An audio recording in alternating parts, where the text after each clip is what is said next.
إن ربك يبسط الرزق لمن يشاء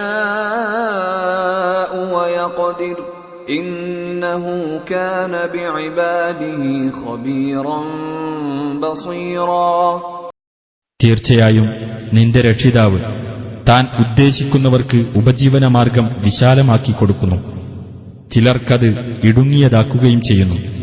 തീർച്ചയായും അവൻ തന്റെ ദാസന്മാരെപ്പറ്റി സൂക്ഷ്മമായി അറിയുന്നവനും കാണുന്നവനുമാകുന്നു. ولا تقتلوا أولادكم خشية إملاق نحن نرزقهم وإياكم إن قتلهم كان خطأ كبيرا. ദാരിദ്ര്യഭയത്താൽ നിങ്ങൾ നിങ്ങളുടെ കുഞ്ഞുങ്ങളെ കൊന്നുകളയരുത്. നാമാണ് അവർക്കും നിങ്ങൾക്കും ഉപജീവനം നൽകുന്നത്. അവരെ കൊല്ലുന്നത് തീർച്ചയായും ഭീമമായ അപരാധമാകുന്നു.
അസ്സലാമു അലൈക്കും വറഹ്മത്തുള്ളാഹി വബറകാതുഹു.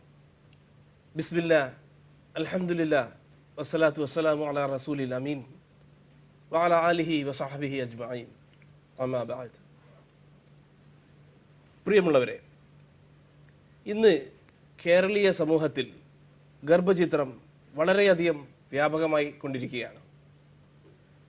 വളരെ നിസ്സാരമായ കാരണങ്ങൾക്ക് പോലും ഗർഭചിത്രം നടത്തുന്ന ഒരു പ്രവണത ഇന്ന് എല്ലാ വിഭാഗം ജനങ്ങളിലും കണ്ടുവരുന്നു. അതുകൊണ്ട് തന്നെ ഈ വിഷയത്തിലുള്ള ഇസ്ലാമിക വീക്ഷണം വ്യക്തമായി സമൂഹത്തെ പഠിപ്പിക്കേണ്ടതുണ്ട്. അതിലേക്കുള്ള ഒരു എളിയ കാൽവെപ്പാണ് ഞങ്ങൾ ഈ പ്രോഗ്രാമിലൂടെ ഉദ്ദേശിക്കുന്നത്. ഗർഭചിത്രം ഇസ്ലാമിക വീക്ഷണത്തിൽ എന്ന ഈ ചർച്ചയിൽ നമ്മോടൊപ്പം പങ്കെടുക്കുന്നത് Abdurahman Abdul Latheef, Kuwait university; doctor Mujeeb Rahman, infertility specialist; doctor Muhammad Kutty Kaniyan, bone and joint specialist; doctor Fadlur Rahman T K, ayurvedic physician. ആദ്യമായി നമുക്ക് ഗർഭസ്ഥ ശിശുവിൻ്റെ വളർച്ചയുടെ വിവിധ ഘട്ടങ്ങൾ ഉൾക്കൊള്ളുന്ന ഹ്രസ്വമായ ഒരു വീഡിയോ ക്ലിപ്പ് ഒന്ന് കാണാം. وَلَقَدْ خَلَقْنَا الْإِنسَانَ مِنْ سُلَالَةٍ مِّنْ طِينٍ. തീർച്ചയായും മനുഷ്യനെ കളിമണ്ണിന്റെ സത്തിൽ നിന്ന് നാം സൃഷ്ടിച്ചിരിക്കുന്നു. ثُمَّ جَعَلْنَاهُ نُطْفَةً فِي قَرَارٍ مَكِينٍ. പിന്നീട് ഒരു ബീജമായിക്കൊണ്ട് അവനെ നാം ഭദ്രമായ ഒരു സ്ഥാനത്ത് വെച്ചു.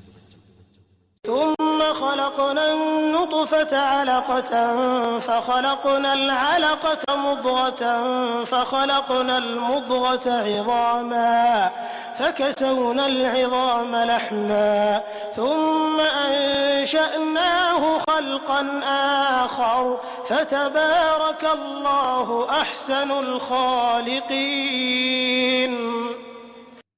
പിന്നെ ആ ബീജത്തെ നാം ഒരു ഭ്രൂണമായി രൂപപ്പെടുത്തി. അനന്തരം ആ ഭ്രൂണത്തെ നാം ഒരു മാംസപിണ്ഡമായി രൂപപ്പെടുത്തി. തുടർന്ന് നാം ആ മാംസപിണ്ഡത്തെ അസ്ഥികൂടമായി രൂപപ്പെടുത്തി. എന്നിട്ട് നാം അസ്ഥികൂടത്തെ മാംസം കൊണ്ട് പൊതിഞ്ഞു. പിന്നീട് മറ്റൊരു സൃഷ്ടിയായി നാം അവനെ വളർത്തിയെടുത്തു. അപ്പോൾ ഏറ്റവും നല്ല സൃഷ്ടികർത്താവായ അല്ലാഹു അനുഗ്രഹപൂർണനായിരിക്കുന്നു. മാതാവിൻ്റെ ഗർഭാശയത്തിലുള്ള ഒരു ശിശുവിൻ്റെ വളർച്ചയുടെ വിവിധ ഘട്ടങ്ങൾ നാം കണ്ടു കഴിഞ്ഞല്ലോ. ഇനി ഗർഭാവസ്ഥയിലുള്ള ശിശുവിന് എപ്പോഴാണ് റൂഹ് നൽകപ്പെടുന്നത്? ബിസ്മില്ലാ, അൽഹംദുലില്ലാ, വസ്സലാത്തു വസ്സലാമു അലാ അഷ്റഫി ഖൽഖില്ലാ വഅലാ ആലിഹി വസ്ഹാബിഹി വമൻ വാല, അമ്മാ ബഅദ്. ഗർഭസ്ഥ ശിശുവിന് റൂഹ് നൽകപ്പെടുന്നതുമായി ബന്ധപ്പെട്ടുള്ള ചർച്ച അത് പ്രാമാണികമായി മാത്രം നമുക്ക് മനസ്സിലാക്കാൻ പറ്റുന്ന ഒരു കാര്യമാണ്. കാരണം വിശുദ്ധ ഖുർആനിൽ റൂഹിനെ സംബന്ധിച്ചിടത്തോളം പറയുന്നത് അത് അള്ളാഹുവിന് മാത്രം അറിയുന്ന ഒരു സംഗതിയാണ്. ആത്മാവ് എന്നുള്ളത് അള്ളാഹ്ക്ക് മാത്രം അറിയുന്ന ഒരു സംഗതിയാണ്. ഖുലിർ റൂഹു മിൻ അംരി റബ്ബി. അപ്പോൾ അവിടെയാണ് റസൂലുള്ളാഹി സ്വല്ലല്ലാഹു അലൈഹി വസല്ലമയിൽ നിന്നും വ്യത്യസ്ത ഹദീസുകൾ ഈ വിഷയത്തിൽ ഉദ്ധരിക്കപ്പെട്ടിട്ടുണ്ട്. പൊതുവെ ആളുകൾക്കിടയിൽ ഈ വിഷയത്തിലുള്ള ധാരണ 4 മാസം ഒരു ഗർഭസ്ഥ ശിശുവിന് പ്രായമെത്തുമ്പോഴാണ് ആ കുഞ്ഞിന് റൂഹ് നൽകപ്പെടുന്നത് എന്നാണ് ധാരണയുള്ളത്. എന്നാൽ ആ ധാരണ വരുവാനുള്ള കാരണം യഥാർത്ഥത്തിൽ ഇമാം ബുഖാരി റഹിമഹുല്ല അദ്ദേഹത്തിൻ്റെ സ്വഹീഹിൽ ഉദ്ധരിച്ച ഒരു ഹദീസ്, ഇബ്നു മസ്ഊദ് റളിയല്ലാഹു അൻഹുവിൽ നിന്നും ഉദ്ധരിക്കപ്പെട്ട ഒരു ഹദീസാണ്.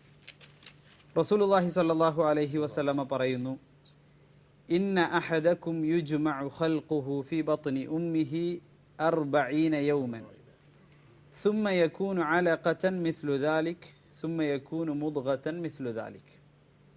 നിങ്ങളുടെ മാതാവിൻ്റെ ഉദരത്തിൽ നിങ്ങൾ സൃഷ്ടിക്കപ്പെടുന്നത് 40 ദിവസത്തിലാണ്. പിന്നീട് അത്ര തന്നെ അലക്കയായും അത്ര തന്നെ മുതകയായും നിങ്ങൾ രൂപപ്പെടുത്തപ്പെടുന്നു. അപ്പോൾ ഇതിൽ 40 ദിവസത്തിലാണ് നിങ്ങളുടെ മാതാവിൻ്റെ ഉദരത്തിൽ നിങ്ങൾ രൂപപ്പെടുത്തപ്പെടുന്നത് എന്ന് ആദ്യം പറഞ്ഞു. പിന്നീട് അത്ര തന്നെ എന്ന പ്രയോഗം വന്നപ്പോൾ 40ഉം പിന്നീട് അതിനുശേഷം രണ്ടാമത്തെ ഘട്ടം മറ്റൊരു 40ഉം മൂന്നാമത്തെ ഘട്ടം മറ്റൊരു 40ഉം എന്ന നിലക്കാണ് ചില പണ്ഡിതന്മാർ എടുത്തിട്ടുള്ളത്. അതുകൊണ്ടാണ് അവർ 120 ദിവസം അഥവാ പിന്നെ 4 മാസം എന്നുള്ളത് അവരെടുത്തിട്ടുള്ളത്. എന്നാൽ നമ്മൾ ഹദീസുകൾ പരിശോധിക്കുമ്പോൾ ഇബ്നു മസ്ഊദ് റളിയല്ലാഹു അൻഹുവിൽ നിന്ന് തന്നെ ഉദ്ധരിക്കപ്പെട്ടിട്ടുള്ള ഹദീസിൽ ഇമാം മുസ്ലിം റഹിമഹുല്ല ഉദ്ധരിക്കുമ്പോൾ ഒരു പദം അതിലധികം വരുന്നുണ്ട്. ഇന്ന അഹദകും ലയുജ്മഉ ഖൽഖുഹു ഫീ ബത്നി ഉമ്മിഹി 40 യൗമൻ ثم يكون في ذلك علقة مثل ذلك. പിന്നീട് അതിൽ തന്നെ അത്ര തന്നെ അലക്കയായും അഥവാ 40 ദിവസത്തിൽ നിങ്ങളുടെ മാതാവിൻ്റെ ഉദരത്തിൽ നിങ്ങൾ രൂപപ്പെടുത്തപ്പെടുന്നു. പിന്നീട് അതിൽ തന്നെ അത്ര തന്നെ അലക്കയായും, വീണ്ടും പറയുമ്പോൾ പിന്നീട് അതിൽ തന്നെ അത്ര തന്നെ മുതുകയായും എന്ന പ്രയോഗം കടന്നു വരുന്നുണ്ട്. അപ്പോൾ അവിടെ നമുക്ക് മനസ്സിലാക്കാൻ സാധിക്കുന്നത് അതിൽ തന്നെ എന്ന പ്രയോഗം ആ 40ൽ തന്നെ എന്നതിനെ സൂചിപ്പിക്കുന്നതാണ് എന്നാണ്. അതായത് ഈ 3 ഘട്ടങ്ങളും ഈ 40 ദിവസങ്ങളിൽ അതെ, ഈ 3 ഘട്ടങ്ങളും സംഭവിക്കും. അഥവാ നുത്ഫ, അലഖ, മുദ്ഗ എന്നീ 3 ഘട്ടങ്ങളും സംഭവിക്കുന്നത് ഈ ഒരൊറ്റ 40 ദിവസത്തിൽ തന്നെയാണ് എന്നതിനെ സൂചിപ്പിക്കുന്നതാണ് അതിൽ തന്നെ എന്ന പ്രയോഗം. ഈ ഹദീസ് ആകട്ടെ ഇബ്നു മസ്ഊദ് റളിയല്ലാഹു അൻഹുവിൽ നിന്ന് തന്നെ ഉദ്ധരിക്കപ്പെട്ടതാണ്. അപ്പോൾ ഇമാം ബുഖാരി ഉദ്ധരിച്ച ഹദീസിന്റെ പൂർണ്ണ രൂപമായി ഈ ഹദീസിനെ നമുക്ക് എടുക്കാം. ഇനി ഇമാം മുസ്ലിം റഹിമഹുല്ല ഉദ്ധരിക്കുന്ന മറ്റൊരു ഹദീസ് നമ്മൾ പരിശോധിക്കുകയാണെങ്കിൽ ഹുദൈഫത്ത് ബിനുൽ അസ്യദ് റളിയല്ലാഹു അൻഹുവിൽ നിന്നും ഉദ്ധരിക്കപ്പെടുന്ന ഒരു ഹദീസാണ്. ഹുദൈഫത്ത് ബിനുൽ അസ്യദ് റളിയല്ലാഹു അൻഹു അദ്ദേഹം റസൂലുള്ളാഹി സ്വല്ലല്ലാഹു അലൈഹി വസല്ലമയിൽ നിന്നും റിപ്പോർട്ട് ചെയ്യുകയാണ്, ഇദാ മർറ ബിന്നുത്ഫതി 42 ലൈല ബഅസ അല്ലാഹു ഇലൈഹ മലക്കൻ ഫസവ്വറഹ വഖലഖ സമഅഹ വബസറഹ വഇദാമഹ എന്ന് പറയുന്ന ഹദീസാണത്. അപ്പോൾ അതിൽ റസൂലുള്ളാഹി സ്വല്ലല്ലാഹു അലൈഹി വസല്ലമ പറയുന്നത്, ഈ 40 ദിവസം ഈ ഭ്രൂണത്തിന് അഥവാ ഈ ഗർഭസ്ഥ ശിശുവിന് പ്രായമാകുമ്പോൾ അല്ലാഹു സുബ്ഹാനഹു വ തആല ഒരു മലക്കിനെ അയക്കുകയും ആ കുഞ്ഞിനെ രൂപപ്പെടുത്തുകയും ആ കുഞ്ഞിന് കേൾവി, കാഴ്ച ഇവയെല്ലാം നൽകുകയും ചെയ്യുന്നു എന്ന് ആ ഹദീസിൽ പരാമർശിക്കുന്നുണ്ട്. അപ്പോൾ നേരത്തെ സൂചിപ്പിക്കപ്പെട്ട അഥവാ ഭ്രൂണവുമായി ബന്ധപ്പെട്ട് പരാമർശിക്കപ്പെടുന്ന ഹദീസുകളിലെല്ലാം ഈ സംഭവങ്ങൾ പറയുന്നുണ്ട്. അഥവാ റൂഹ് നൽകപ്പെടുന്ന അതേ സമയത്താണ് ലിംഗനിർണയം നടത്തപ്പെടുന്നത്. മലക്ക് ചോദിക്കും, ഐ റബ്ബി അദകറുൻ അം ഉൻസ എൻ്റെ രക്ഷിതാവേ ഇത് ആണാണോ പെണ്ണാണോ എന്ന് മലക്ക് ചോദിക്കുകയും ആണാണെങ്കിൽ അള്ളാഹു ആണാണെന്ന് പറയുമ്പോൾ അത് ആണായി തീരുകയും പെണ്ണാണ് എന്ന് പറയുമ്പോൾ പെണ്ണായി തീരുകയും ചെയ്യുന്നു എന്ന് പരാമർശിക്കപ്പെട്ടിട്ടുണ്ട്. അപ്പോൾ സ്വാഭാവികമായും ആ മലക്കിനെ പറഞ്ഞയക്കുന്നത് ഈ 42ാമത്തെ ദിവസത്തിലാണ് എന്ന് ഇമാം മുസ്ലിം ഉദ്ധരിക്കുന്ന ഹുദൈഫ റളിയല്ലാഹു അൻഹുവിൻ്റെ ഹദീസിലും വ്യക്തമായി പ്രസ്താവിക്കപ്പെട്ടു. അപ്പോൾ അത് ഒരു തെളിവാണ്. നേരത്തെ നമ്മൾ പറഞ്ഞ ഈ 3 ഘട്ടങ്ങളും അതേ 40-ൽ തന്നെയാണ് സംഭവിക്കുന്നത് എന്നതിനുള്ള ഒരു തെളിവാണ്. വീണ്ടും ഹുദൈഫ റളിയല്ലാഹു അൻഹു അദ്ദേഹത്തോട് ചില ആളുകൾ വന്ന് ചോദിക്കുകയാണ്.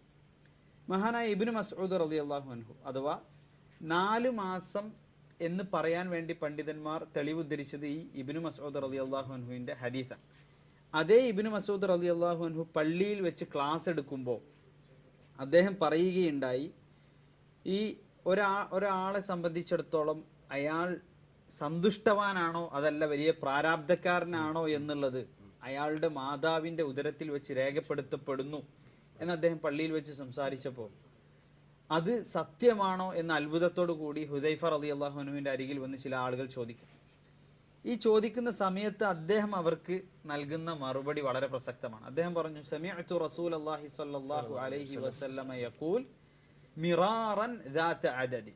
അള്ളാഹുവിൻ്റെ പ്രവാചകൻ ഒരുപാട് തവണ പറയുന്നതായി ഞാൻ കേട്ടിട്ടുണ്ട്. അപ്പോൾ ഒരുപാട് തവണ ഞാൻ കേട്ടിട്ടുണ്ട് എന്ന് പറഞ്ഞുകൊണ്ട് അദ്ദേഹം പറയാം, ഇന്ന നുത്ഫത ഇദാ വഖഅത് ഫിർ റഹിമി 40 ലൈല.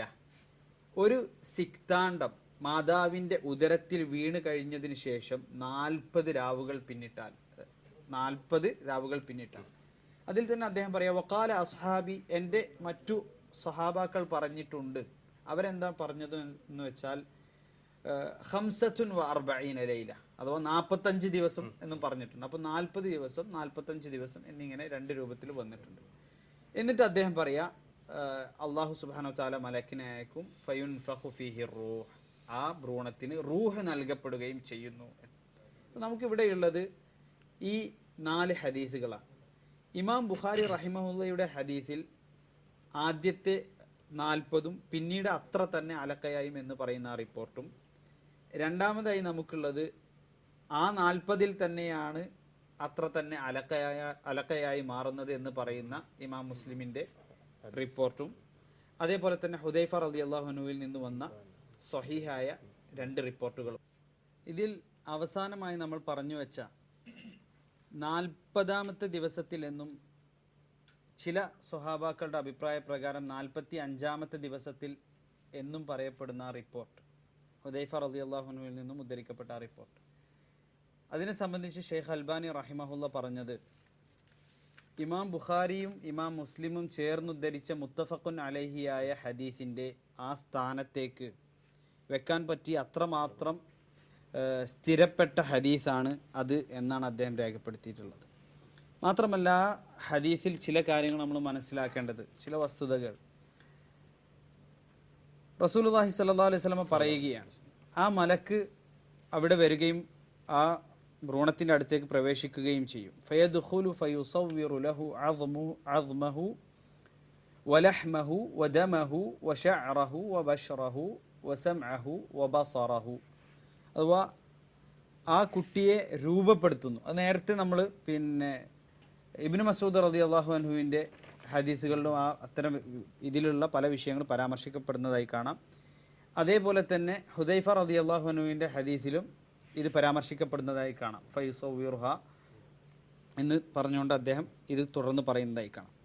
അപ്പോൾ ഇത് പറഞ്ഞതിന് ശേഷം ആ കുട്ടിയുടെ രക്തം, ആ കുട്ടിയുടെ മാംസം, ആ കുട്ടിയുടെ അതുപോലെ തന്നെ എല്ലുകൾ, ആ കുട്ടിയുടെ തൊലി, ആ കുട്ടിയുടെ കേൾവി, കാഴ്ച, ഇവയെല്ലാം രൂപപ്പെടുത്തുമെന്ന് പറഞ്ഞതിന് ശേഷം ആ മലക്ക് അള്ളാഹുവിനോട് ചോദിക്കുകയാണ്, സുമ്മ യഖൂലു ഐ റബ്ബി അദകറുൻ അം ഉൻസ.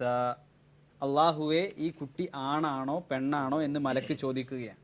അപ്പോൾ നമുക്ക് ഈ റൂഹ് ഊതപ്പെടുന്ന സമയത്ത് തന്നെയാണ് ലിംഗനിർണയം നടത്തപ്പെടുന്നത് എന്ന് ഈ ഹദീസിൽ നിന്നും വളരെ വ്യക്തമായി നമുക്ക് ലഭിക്കുകയും ചെയ്യുന്നു.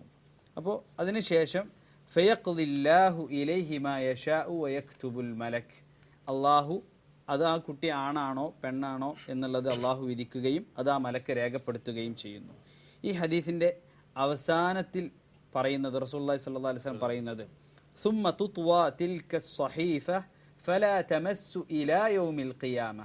അങ്ങനെ ആ എഴുതപ്പെടുന്ന ഏട് അന്ന് അടച്ചു വെക്കപ്പെടുകയും പിന്നീട് ഖിയാമത്ത് നാൾ വരെ അതൊരിക്കലും തന്നെ തുറക്കപ്പെടാതിരിക്കുകയും ചെയ്യുന്നു, അതാരും സ്പർശിക്കുന്നില്ല എന്ന് റസൂലുള്ളാഹി സ്വല്ലല്ലാഹു അലൈഹി വസല്ലം പറഞ്ഞതായി കാണാം. അപ്പോൾ ഇവിടെ ഇതിൽ നിന്ന് നമ്മൾ മനസ്സിലാക്കേണ്ട ഒരു കാര്യം, ലിംഗനിർണയം നടത്തപ്പെടുന്നത് ഇതേ റൂഹ് നൽകുന്ന അതേ സന്ദർഭത്തിലാണ് എന്നുള്ളത് ഈ ഹദീസിൽ നിന്നും നമുക്ക് കിട്ടി. അപ്പോൾ വൈദ്യശാസ്ത്രത്തിൻ്റെ പഠനങ്ങളനുസരിച്ച് ആ 42ാമത്തെ ദിവസങ്ങളിലാണ് എന്നുള്ള അത് വെച്ച്, ആ ഫാക്റ്റ് വെച്ച്, ആ വസ്തുത വെച്ച് നമുക്ക് മനസ്സിലാക്കാൻ സാധിക്കും അതേ സമയത്താണ് റൂഹ് നൽകപ്പെടുന്നത് എന്നുള്ളത് നമുക്ക് മനസ്സിലാക്കാൻ സാധിക്കുന്നു. മാത്രമല്ല ഇസ്നത്താനി വഅർബഊന ലൈല 42ാമത്തെ ദിവസം എന്ന് വളരെ വ്യക്തമായി തന്നെ ഹദീസിൽ പരാമർശിക്കപ്പെടുകയും ചെയ്തു. ഇനി നമ്മൾ ഈ വിഷയവുമായി ബന്ധപ്പെട്ട് 4 മാസം എന്നുള്ള അഭിപ്രായത്തെക്കാൾ കൂടുതൽ പ്രബലമായ അഭിപ്രായം ഈ 40 ദിവസം മുതൽ 45 വരെയുള്ള ദിവസമാണ് എന്നത് മനസ്സിലാക്കാൻ നമുക്ക് മറ്റൊരു വസ്തുത കൂടി എടുക്കാവുന്നതാണ്. കാരണം മുമ്പ് കാലത്ത് അവർക്ക് ഭ്രൂണത്തിലിരിക്കുന്ന ഗർഭസ്ഥ ശിശുവിൻ്റെ രൂപങ്ങൾ ദർശിക്കാനോ അതിൻ്റെ വ്യത്യസ്ത ഘട്ടങ്ങൾ അവർക്ക് മോണിറ്റർ ചെയ്യാനൊന്നുള്ള സംവിധാനം അവർക്കുണ്ടായിരുന്നില്ല. അതിനുള്ള സാങ്കേതിക വിദ്യകൾ അവർക്കില്ലായിരുന്നു. എന്നാൽ ഇന്ന് അതിൻ്റെ സാങ്കേതിക വിദ്യകൾ വളർന്നപ്പോൾ നമ്മൾ എടുത്ത് പരിശോധിക്കുകയാണെങ്കിൽ ഇപ്പോൾ നുത്ഫ എന്ന് പറയുന്ന ഘട്ടം, അതിനുശേഷമാണ് അലക്ക എന്ന് പറയുന്ന അഥവാ അള്ളിപ്പിടിക്കുന്ന ഘട്ടം. നുത്ഫ എന്ന് പറയുന്ന സിക്താണ്ഡം, ഈ ബീജവും അണ്ടവും ചേർന്ന് സിക്താണ്ഡമായി മാറുന്ന ഘട്ടം. അതിനുശേഷം അലക്ക എന്ന് പറയുന്ന അള്ളിപ്പിടിക്കുന്ന ഘട്ടം. അതിനുശേഷം നുത്ഫ എന്ന ഘട്ടം. അപ്പോൾ ഈ 3 ഘട്ടങ്ങൾക്ക് ശേഷമാണ് എല്ലുകൾ ഉണ്ടാകുന്നത്, കുട്ടിക്ക് എല്ലുകൾ ഉണ്ടാകുന്നത്, പിന്നീട് മാംസങ്ങൾ കൊണ്ട് ആ എല്ലുകൾ ആവരണം ചെയ്യപ്പെടുന്നത് എന്നെല്ലാം നമുക്കത് വീക്ഷിക്കാനുള്ള, ആ വസ്തുതകൾ വീക്ഷിക്കുവാനുള്ള സാങ്കേതിക വിദ്യകൾ ഇന്ന് ലഭ്യമാണ്. അപ്പോൾ ഒരിക്കലും 4 മാസത്തിന് ശേഷമാണ് ഇവ സംഭവിക്കുന്നത് എന്ന് പറയുക ഒരിക്കലും സാധ്യമല്ല. അപ്പോൾ അതിൽ നിന്ന് നമുക്ക് മനസ്സിലാക്കാൻ സാധിക്കുന്നത് ഈ 40 ദിവസം എന്ന് പറയുന്ന വസ്തുതയെ, അത് പ്രമാണം കൊണ്ട് വളരെ സ്ഥിരപ്പെട്ടതാണ്. മാത്രമല്ല ഹദീസുകൾ ജംഅ് ചെയ്യുമ്പോഴും നമുക്ക് ആ വസ്തുത ലഭിക്കുന്നു. അതേപോലെ വൈദ്യശാസ്ത്രപരമായ വസ്തുതകൾ അതിനെ, ആ പറഞ്ഞ കാര്യങ്ങൾ വിലയിരുത്തുമ്പോൾ അതിനെ സപ്പോർട്ട് ചെയ്യുകയും ചെയ്യുന്നു എന്ന് നമുക്ക് മനസ്സിലാക്കാൻ സാധിക്കും. ഗർഭസ്ഥ ശിശുവിൽ റൂഹ് നൽകപ്പെടുന്ന അതേ അവസരത്തിൽ തന്നെയാണ് അതിൻ്റെ ലിംഗനിർണയവും നടത്തപ്പെടുന്നത് എന്ന് വളരെ കൃത്യമായി നാം മനസ്സിലാക്കി. ഇനി വൈദ്യശാസ്ത്രത്തിൽ ഈ കാര്യം എങ്ങനെയാണ് നമുക്ക് വിശദീകരിക്കാൻ പറ്റുക? ഈ ഹദീസിൻ്റെ ആശയത്തോട്, അല്ലെങ്കിൽ ഹദീസുകളുടെ ആശയത്തോട് വളരെയധികം പൂർണ്ണമായും യോജിക്കുന്നതാണ് ആധുനിക ഭ്രൂണശാസ്ത്രം. കാരണം സെക്സ് ഡിറ്റർമിനേഷൻ നടക്കുന്നത് ഈ SRY ജീൻ ആക്ടിവേറ്റ് ആവുന്നതോടുകൂടിയാണ്. അത് സംഭവിക്കുന്നത് 6ാമത്തെ ആഴ്ചയിൽ തന്നെയാണ് എന്ന് വളരെയധികം പഠനങ്ങൾ വ്യക്തമാക്കുന്നു. ഇപ്പോൾ ഈ സെക്സ് ഡിറ്റർമിനേഷൻ നടക്കുന്ന 6ാമത്തെ ആഴ്ച എന്ന് പറയുമ്പോൾ ഒരു സ്ത്രീ ആകേണ്ട ഭ്രൂണം, അതേപോലെ പുരുഷനാകേണ്ട ഭ്രൂണം, ഇവ രണ്ടും ഈ 6 ആഴ്ചകൾക്ക് മുമ്പ് യാതൊരു വ്യത്യാസവും നമുക്കില്ല. 6 ആഴ്ചകൾക്ക് മുമ്പ് സ്ത്രീ അല്ലെങ്കിൽ ആൺ പെൺ ഭ്രൂണങ്ങൾ തമ്മിൽ പ്രത്യേകിച്ച് നമുക്ക് സെക്സ് ഡിറ്റർമിനേഷൻ പറയാൻ പറ്റില്ല, വ്യത്യാസത്തിൽ കാണുന്നില്ല. ഈ 6ാമത്തെ ആഴ്ചയാണ് ഇതിൽ വ്യത്യാസം വരുന്നത്. അതാണ് നേരത്തെ ഇപ്പോൾ ഹുദൈഫ റളിയല്ലാഹു അൻഹുവിന്റെ ഹദീസിൽ വളരെ വ്യക്തമായിട്ട് പറയുന്നത്, ഇദാ മർറ ബിന്നുത്ഫതി 42 ലൈല, അതായത് 42 ദിവസം ഒരു ഭ്രൂണത്തിന്, അതിൻ്റെ 42 ദിവസം പിന്നിട്ട് കഴിഞ്ഞാൽ ബഅസ അല്ലാഹു ഇലൈഹ മലക്കൻ, അള്ളാഹു അതിലേക്ക് ഒരു മലക്കിനെ പറഞ്ഞേക്കും എന്ന് അതിൽ വളരെ വ്യക്തമായി പരാമർശിക്കപ്പെട്ടിട്ടുണ്ട്. അപ്പോൾ അതൊരു വലിയൊരു ഒരു വസ്തുതയാണ്. ഈ 2 വസ്തുതകളും ചേർത്ത് വെക്കുമ്പോൾ ഒരു സപ്പോർട്ടീവായിട്ട് നേരത്തെ നമ്മൾ പറഞ്ഞ കാര്യങ്ങൾക്ക് കുറച്ചും കൂടെ ഒരു പ്രബലത ഇതിന് ലഭിക്കും. ഭ്രൂണശാസ്ത്രം ഒന്നുമാകാത്തൊരു കാലഘട്ടത്തിൽ ഭ്രൂണശാസ്ത്രത്തിന്റെ എല്ലാ കണ്ടുപിടുത്തങ്ങളും നടക്കുന്നത് 20ാം നൂറ്റാണ്ടിന്റെ അവസാന ഘട്ടങ്ങളിലാണ് ഡെവലപ്പ് ചെയ്യുന്നത്. അപ്പൊ അത്രയും 7ാം നൂറ്റാണ്ടിൽ വെച്ചിട്ട് ഒരു മനുഷ്യൻ അള്ളാഹുവിന്റെ വഴി കൊണ്ടല്ലാതെ എങ്ങനെ സംസാരിക്കാൻ കഴിയില്ല എന്നുള്ളത് തീർച്ചയായിട്ടും ഈ പ്രവാചകത്വത്തിന്റെ തെളിവായിട്ട് നമുക്ക് ബാക്കി വായിച്ചാണ്. ഡാർക്ക് ഏജ് എന്നൊക്കെ ആളുകൾ വിളിച്ചിരുന്ന ഒരു കാലഘട്ടത്തിൽ അത്തരം വസ്തുതകൾ പറഞ്ഞു എന്നുള്ളത് തീർച്ചയായും ഒരു അത്ഭുതമാണ്. ഇതോടെ തന്നെ ഒപ്പം ചേർത്ത് അത് മാത്രമല്ല 7 ആഴ്ചയോടുകൂടെ നമുക്ക് എംബ്രിയോ എന്നുള്ളത് മാറി ഫീറ്റസിലോട്ട് മാറും. അതായത് ഒരു മനുഷ്യ കുഞ്ഞിൻ്റെ രൂപം അതിന് കിട്ടുന്നു. നമുക്ക് 7 ആഴ്ചയിലൂടെ അത് ഒരു നമുക്ക് ഒരു മനുഷ്യ കുഞ്ഞായിട്ട് നമുക്ക് അതിന്റെ സ്കാനിങ്ങിലൂടെ അതായത് റൂഹ് ഊതപ്പെട്ടു, പിന്നെ ലിംഗധർമ്മം നടത്തിയതിനു ശേഷം നടത്തപ്പെടുകയും ചെയ്തു. അതിനുശേഷം ഫീറ്റസ് ആയി. അത് എംബ്രിയോ എന്നുള്ളത് ഒരു ഫീറ്റസിലോട്ട് മാറി.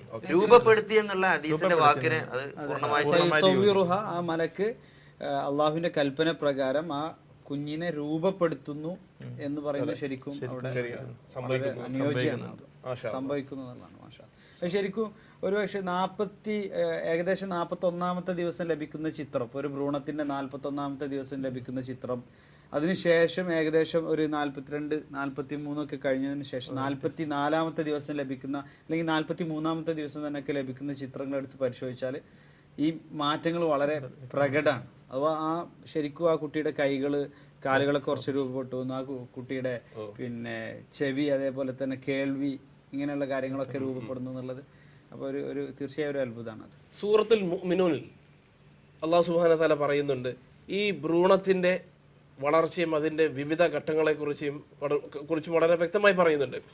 അതിൽ എല്ലുകൾ രൂപാന്തരപ്പെട്ടതിന് ശേഷമാണ് പേശികൾ രൂപപ്പെടുന്നത് എന്ന് പരാമർശിക്കുന്നുണ്ട്.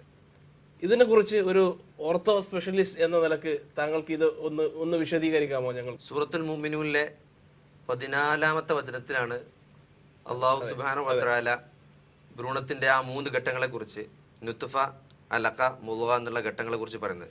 അപ്പോൾ ആധുനിക ഭ്രൂണശാസ്ത്രത്തിന്റെ കണ്ടെത്തലുകൾ അനുസരിച്ച് 9-ാമത്തെ ആഴ്ചയാണ് കാർട്ടിലേജും എല്ലുകളൊക്കെ രൂപപ്പെടുന്നത്. 10-ാമത്തെ ആഴ്ചയിലാണ് മസിലുകൾ ഡെവലപ്പ് ചെയ്യുന്നത്. അപ്പോൾ അത് ഖുർആൻ സത്യമാണ്, ദൈവികമാണ് എന്ന് കൂടുതൽ ബോധ്യപ്പെടുത്താൻ നിരക്ഷനായ ഒരു പ്രവാചകനിലൂടെ 7-ാം നൂറ്റാണ്ടിൽ അവതരിച്ച ഖുർആൻ 21-ാം നൂറ്റാണ്ടിലും 20-ാം നൂറ്റാണ്ടിന്റെ അവസാനമായി മനുഷ്യന് കണ്ടുപിടിച്ച കാര്യങ്ങളെയാണ് അന്ന് തന്നെ നബി സല്ലല്ലാഹു അലൈഹി വസല്ലമയുടെ നാവിലൂടെ അവതരിച്ചിട്ടുള്ളത്. പൂർണ്ണമായും വൈദ്യശാസ്ത്രം അംഗീകരിക്കുന്നു.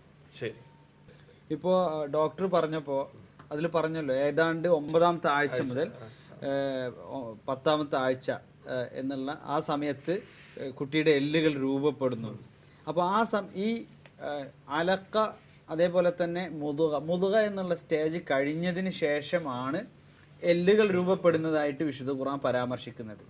അപ്പോൾ 9 ആഴ്ച ആകുന്നുള്ളൂ, 10 ആഴ്ച ആകുന്നുള്ളൂ, 9 ആഴ്ച അല്ലെങ്കിൽ 10 ആഴ്ച ആകുന്നുള്ളൂ.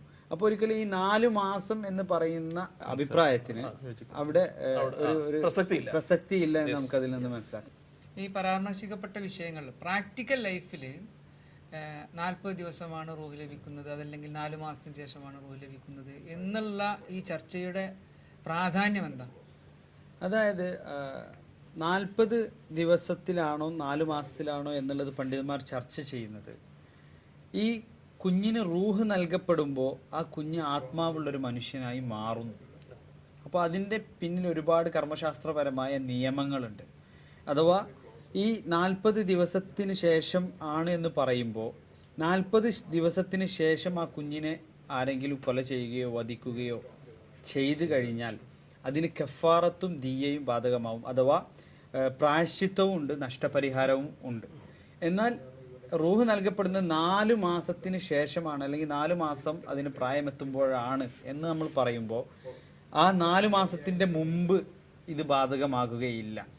അപ്പോൾ അവിടെയാണ് ഈ വിഷയം നിലനിൽക്കുന്നത്. ചുരുക്കത്തിൽ 40 ദിവസത്തിന്റെ ആ 40 ദിവസത്തെ കുറിച്ചുള്ള പ്രാധാന്യം വളരെ പ്രസക്തമാണ് എന്നർത്ഥം. അതെ, നമ്മൾ ഇന്ന് ചർച്ച ചെയ്യുന്ന ഈ മെഡിക്കൽ ടെർമിനേഷൻ ഓഫ് പ്രഗ്നൻസി എന്ന വിഷയം, ആ വിഷയത്തിന്റെ മർമ്മം തന്നെ നിലകൊള്ളുന്നത് എപ്പോഴാണ് ഈ കുഞ്ഞിന് റൂഹ് നൽകപ്പെടുന്നത് എന്ന ചർച്ചയാസ്പദമാക്കിയാണ്. കാരണം ആ റൂഹ് നൽകപ്പെട്ടതിന് ശേഷം ആ കുഞ്ഞ് നീക്കം ചെയ്യപ്പെടുന്നത് നിഷിദ്ധമാണെന്നതിൽ ഏകാഭിപ്രായമാണ്. റൂഹ് നൽകപ്പെട്ടതിന് ശേഷം കുഞ്ഞിനെ നീക്കം ചെയ്യുക എന്നുള്ളത് നിഷിദ്ധമാണെന്ന വിഷയത്തിൽ ഏകാഭിപ്രായമാണ്. അതിലൊരു അഭിപ്രായ വ്യത്യാസം ആർക്കും ഇല്ല. എന്നാൽ അതിനു മുമ്പ് നീക്കം ചെയ്യപ്പെടുന്നതിനെ കുറിച്ച് ചർച്ചയുണ്ട്. അഥവാ റൂഹ് നൽകപ്പെടുന്നതിന് മുന്നേ ആ കുട്ടിക്കുണ്ടാകുന്ന വളർച്ച എന്ന് പറയുന്നത് സസ്യങ്ങളുടെ വളർച്ച പോലെയാണ്. അപ്പോൾ സസ്യങ്ങൾ വളരുന്നുണ്ട്, അവർക്ക് ജീവനുണ്ട്, പക്ഷേ അവക്കൊരിക്കലും റൂഹില്ല, ആത്മാവില്ല. അപ്പോൾ അതുകൊണ്ടാണ് ആ ചർച്ച അത്രയും പ്രാധാന്യമുള്ളതാകുന്നത്. നമ്മുടെ വിഷയമെല്ലാം അതിനെ കേന്ദ്രീകരിച്ചാണ് നിലകൊള്ളുന്നത്. നമ്മുടെ മർമ്മപ്രധാനമായ വിഷയം ഗർഭചിത്രമാണല്ലോ, അതായത് MTP, medical termination of pregnancy.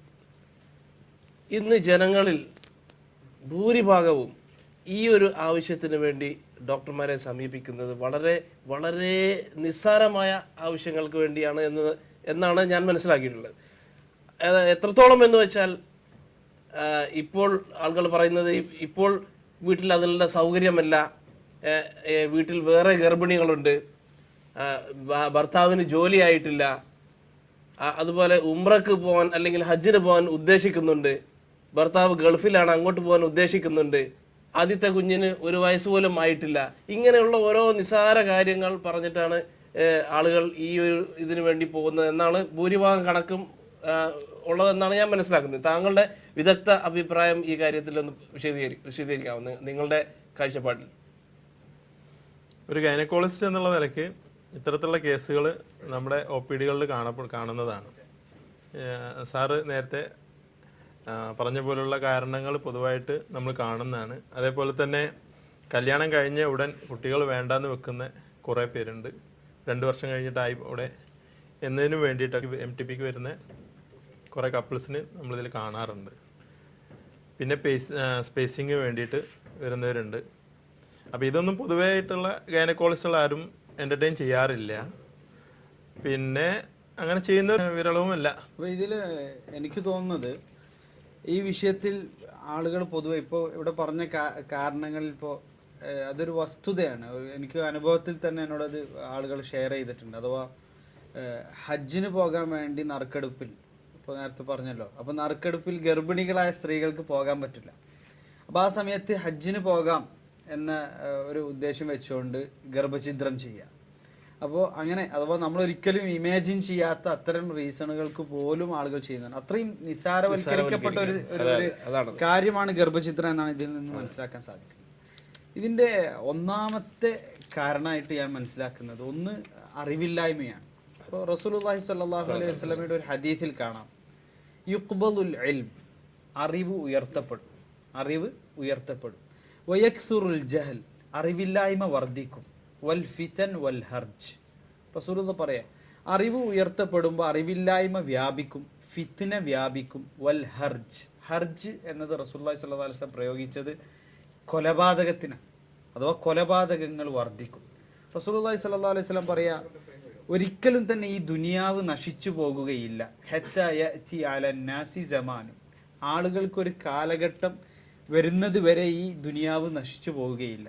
ആ കാലഘട്ടത്തിനെ കുറിച്ച് റസൂലുള്ളാഹി സ്വല്ലല്ലാഹു അലൈഹി വസല്ലം പറയുന്നത്, ലാ യദ്രിൽ ഖാതിലു ഫീമ ഖതൽ, കൊന്നവൻ എന്തിനാണ് കൊന്നതെന്ന് അറിയില്ല. എന്നാൽ വലാ യദ്രിൽ മഖ്തൂലു ഫീമ ഖുതിൽ, കൊല്ലപ്പെട്ടവന് താൻ എന്തിനാണോ കൊല്ലപ്പെട്ടത് എന്നും അറിയാത്തൊരു കാലഘട്ടം വരും എന്ന് റസൂലുള്ളാഹി സ്വല്ലല്ലാഹു അലൈഹി വസല്ലം വിശദീകരിക്കുന്നു. അപ്പോൾ ഇവിടെ ഒന്നാമതായ പ്രശ്നം ഒന്ന് ഈ കൊലപാതകമാണ് ഞാൻ ചെയ്യുന്നത് എന്ന അറിവില്ലായ്മ. കാരണം നമ്മൾ നേരത്തെ സൂചിപ്പിച്ചല്ലോ, 4 മാസമാകുമ്പോഴാണ് റൂഹ് നൽകപ്പെടുന്നത് എന്നൊരു മിഥ്യാധാരണയുള്ളത് കൊണ്ട് ആ 4 മാസത്തിന് മുമ്പേ ഞാൻ നീക്കം ചെയ്യുകയാണെങ്കിൽ അല്ലെങ്കിൽ ഈ ഭ്രൂണത്തെ കൊല്ലുകയാണെങ്കിൽ അതൊരു കൊലപാതകമായി മാറുന്നില്ല എന്നൊരു മിഥ്യാധാരണ ഉള്ളത് ഇതിലൊരു പ്രശ്നമാണ്. അതേപോലെ തന്നെ രണ്ടാമത്തെ വിഷയം കൊലപാതകത്തിന്റെ ഗൗരവം. ഇത് ചെയ്യുമ്പോൾ ഇത്രമാത്രം ഗൗരവമുള്ള വിഷയമാണോ എന്നറിവില്ലായ്മ. റസൂലുള്ളാഹി സ്വല്ലല്ലാഹു അലൈഹി വസല്ലം പറയാം, ലൗ അന്ന അഹ്ലസ് സമാവാതി വൽ അർളി ഇഷ്തറകൂ ഫീ ദമി മുഅ്മിനിൻ ലഅകബ്ബഹുമുല്ലാഹു ഫിന്നാർ. അഥവാ ആകാശ ലോകത്തുള്ള സർവരും ഭൂമിയിലുള്ള സർവരും ഒരു വിശ്വാസിയുടെ രക്തത്തിൽ പങ്കുകാരാണെങ്കിൽ അവരെ അല്ലാഹു സുബ്ഹാനഹു വ തആല നരകത്തിൽ മുഖം കുത്തി വീഴ്ത്തുന്നത്, അഥവാ നരകത്തിലേക്ക് ആപതിപ്പിക്കുന്നതാണ് എന്ന് റസൂലുള്ളാഹി സ്വല്ലല്ലാഹു അലൈഹി വസല്ലം വിശദീകരിക്കുക. മാത്രമല്ല ഈ പ്രവാചകന്റെ ഹദീസുകളിൽ ഉടനീളം എടുത്തു നോക്കിയാൽ ഒരു ഹദീസിൽ പറയുന്നത് ഇപ്രകാരമാണ്, കുല്ലു ദംബിൻ അസല്ലാഹു അൻ യഗ്ഫിറഹു, എല്ലാ പാപവും അള്ളാഹു ഒരു അടിമക്ക് പുറത്തു കൊടുത്തേക്കാം 2 കാര്യങ്ങൾ ഒഴികെ. അതിൽ പറയാണ്, റജുലുൻ മാത മുശ്രിക്കൻ, ഒരു മനുഷ്യൻ മുശ്രിക്കായി മരിച്ചു. വറജുലുൻ ഖതല റജുലൻ മുതഅമ്മിദൻ, ഒരാൾ മറ്റൊരാളെ മനഃപൂർവ്വം വധിക്കുകയും ചെയ്തു. ഈ 2 കാരണങ്ങളല്ലാത്ത മറ്റെന്തും ദൈവം പുറത്തു കൊടുത്തേക്കാം എന്ന രൂപത്തിൽ വരെ സ്വഹീഹായ ഹദീസുകളിൽ പരാമർശിക്കപ്പെട്ടിട്ടുണ്ട്. മാത്രമല്ല വിശുദ്ധ ഖുർആനിൽ എടുത്തു നോക്കിയാൽ വമൻ യഖ്തുൽ മുഅ്മിനൻ മുതഅമ്മിദൻ, അല്ലാഹു സുബ്ഹാനഹു വ തആല പറയാം വിശുദ്ധ ഖുർആനിൽ സൂറത്തുൻ നിസായിലെ 93-ാമത്തെ ആയത്തിൽ അല്ലാഹു സുബ്ഹാനഹു വ തആല വ്യക്തമാക്കുന്നത്, വമൻ യഖ്തുൽ മുഅ്മിനൻ മുതഅമ്മിദൻ ഫജസാഉഹു ജഹന്നം. ആ വേർഡിങ് ശരിക്കും നമ്മൾ ശ്രദ്ധിക്കണം. വളരെ ഗൗരവമുള്ള രൂപത്തിലാണ് അതിൽ പരാമർശിക്കുന്നത്. ഒരു വിശ്വാസിയെ അറിഞ്ഞുകൊണ്ട് മനഃപൂർവ്വം ഒരാൾ വധിക്കുകയാണെങ്കിൽ ഫജസാഉഹു ജഹന്നം, അവന്റെ പ്രതിഫലം എന്നുള്ളത് നരകമാകുന്നു. ഫജസാഉഹു ജഹന്നം ഖാലിദൻ ഫീഹ, അതിലവൻ ശാശ്വതനായി കഴിയുന്നതാണ്.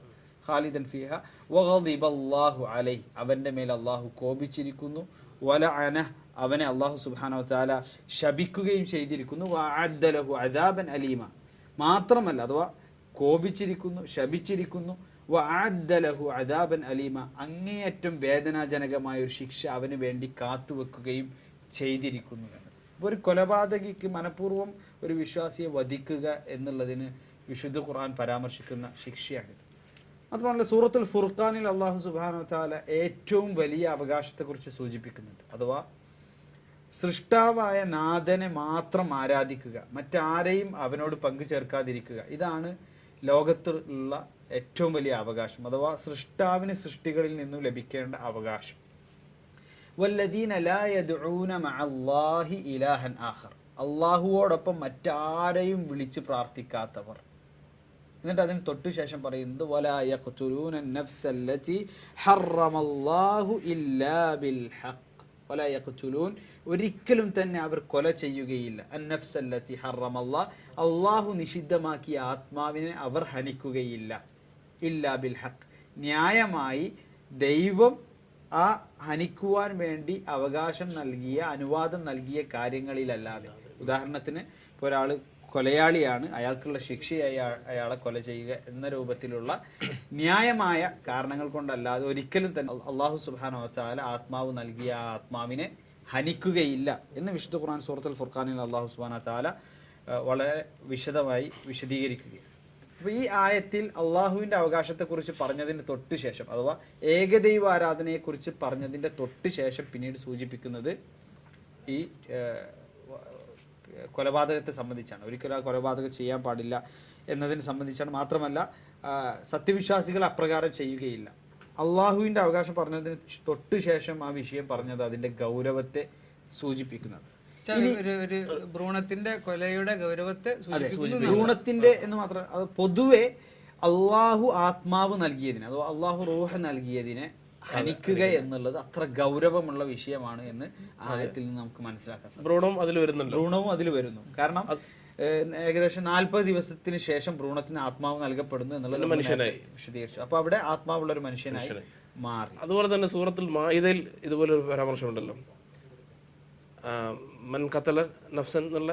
അതെ, മൻ ഖതല നഫ്സൻ ബിഗൈരി നഫ്സിൻ ഔ ഫസാദിൻ ഫിൽ അർദ് ഫകഅന്നമാ ഖതല الناس ജമീഅ, അഥവാ ഒരു ന്യായമായ കാരണങ്ങളിൽപ്പെട്ട ബിഗൈരി നഫ്സ്, ഒരാളെ വധിച്ചതിന് പകരമായി ഒരാളെ വധിക്കാം, അഥവാ വധശിക്ഷ അയാൾക്ക് നടപ്പാക്കാം. എന്നാൽ അതിനു വേണ്ടിയല്ലാതെ.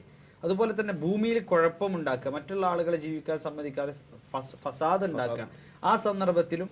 അപ്പോൾ അത്തരത്തിലുള്ള കാരണങ്ങൾക്കല്ലാതെ ഒരാളെ ആരെങ്കിലും വധിക്കുകയാണെങ്കിൽ മുഴുവൻ മനുഷ്യരെയും വധിച്ചതിന് തുല്യമാണത് എന്ന പ്രയോഗം. അവിടെ വീണ്ടും പറയുന്നത് ഒമൻ അഹ്യാഹ ഫകഅന്നമാ അഹ്യൻ നാസ ജമീഅ, എന്നാൽ ഒരു മനുഷ്യനെ ആരെങ്കിലും ജീവിപ്പിക്കുകയാണെങ്കിൽ അവൻ എല്ലാ മനുഷ്യകുലത്തെയും ജീവിപ്പിച്ചതിന് തുല്യമാണെന്നാണ് പറയുന്നത്.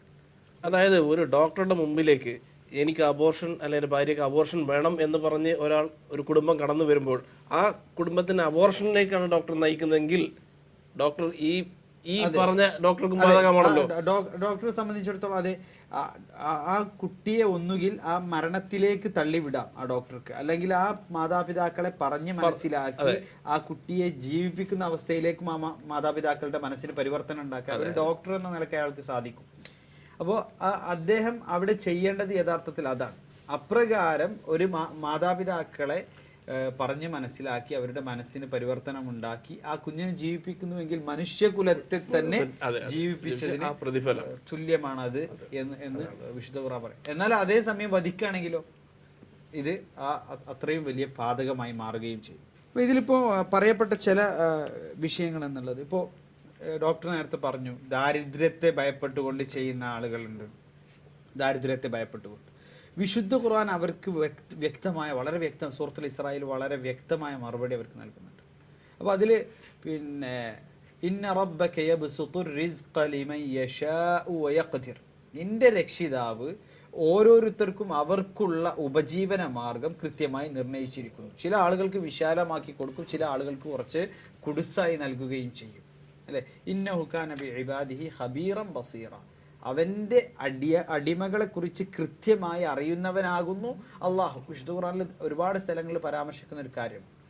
എന്നിട്ട് അള്ളാഹു സുബ്ഹാനഹു വ തആല പറയുന്നത് വലാ തഖ്തുലൂ ഔലാദകും ഖശ്യത ഇംലാഖ്, ഒരിക്കലും നിങ്ങൾ ദാരിദ്ര്യത്തെ ഭയപ്പെട്ടുകൊണ്ട്, ഈ കുഞ്ഞ് ജനിച്ചാൽ എനിക്ക് ഒരുപാട് പ്രയാസങ്ങളായിരിക്കും, ബുദ്ധിമുട്ടായിരിക്കും, ഞാൻ ആ കുഞ്ഞിനെ വളർത്താനുള്ള ഉപജീവന മാർഗ്ഗം എനിക്കില്ല എന്നിങ്ങനെയൊക്കെ പറഞ്ഞുകൊണ്ട് ആ കുഞ്ഞിനെ ഒരിക്കലും കൊല ചെയ്യാൻ പാടില്ല. വലാ തഖ്തുലൂ ഔലാദകും ഖശ്യത ഇംലാഖ്, ദാരിദ്ര്യത്തെ ഭയപ്പെട്ടുകൊണ്ട് നിങ്ങളുടെ കുഞ്ഞുങ്ങളെ ഒരിക്കലും നിങ്ങൾ ഒരിക്കലും കൊല്ലരുത് എന്ന് പറഞ്ഞുകൊണ്ട് അല്ലാഹു സുബ്ഹാനഹു വ തആല വലാ തഖ്തുലൂ ഔലാദകും ഖശ്യത ഇംലാഖ് നഹ്നു നർസുഖുകും വഇയ്യാഹും, നിങ്ങൾക്കും ഭക്ഷണം നൽകുന്നത് നാം ആകുന്നു, അവർക്കും ഭക്ഷണം നൽകുന്നത് നാം ആകുന്നു എന്ന് പറയുകയാണ്.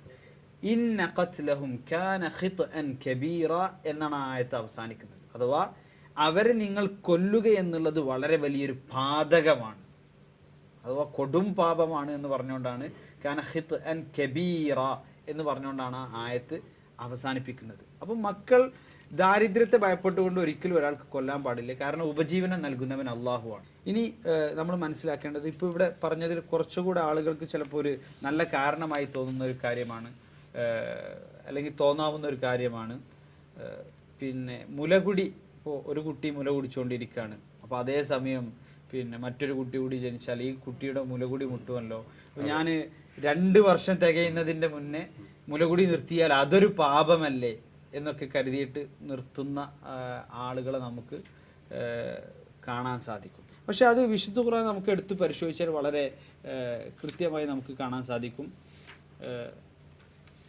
ഈ 2 വർഷം മുല കൊടുക്കുക എന്നുള്ളത് പരിപൂർണമായി മുലകുടി കാലം പരിപൂർണമായി ആ കുട്ടിക്ക് കിട്ടണമെന്ന് ആഗ്രഹിക്കുന്ന മാതാപിതാക്കൾക്ക് വേണ്ടിയിട്ടുള്ളതാണ്.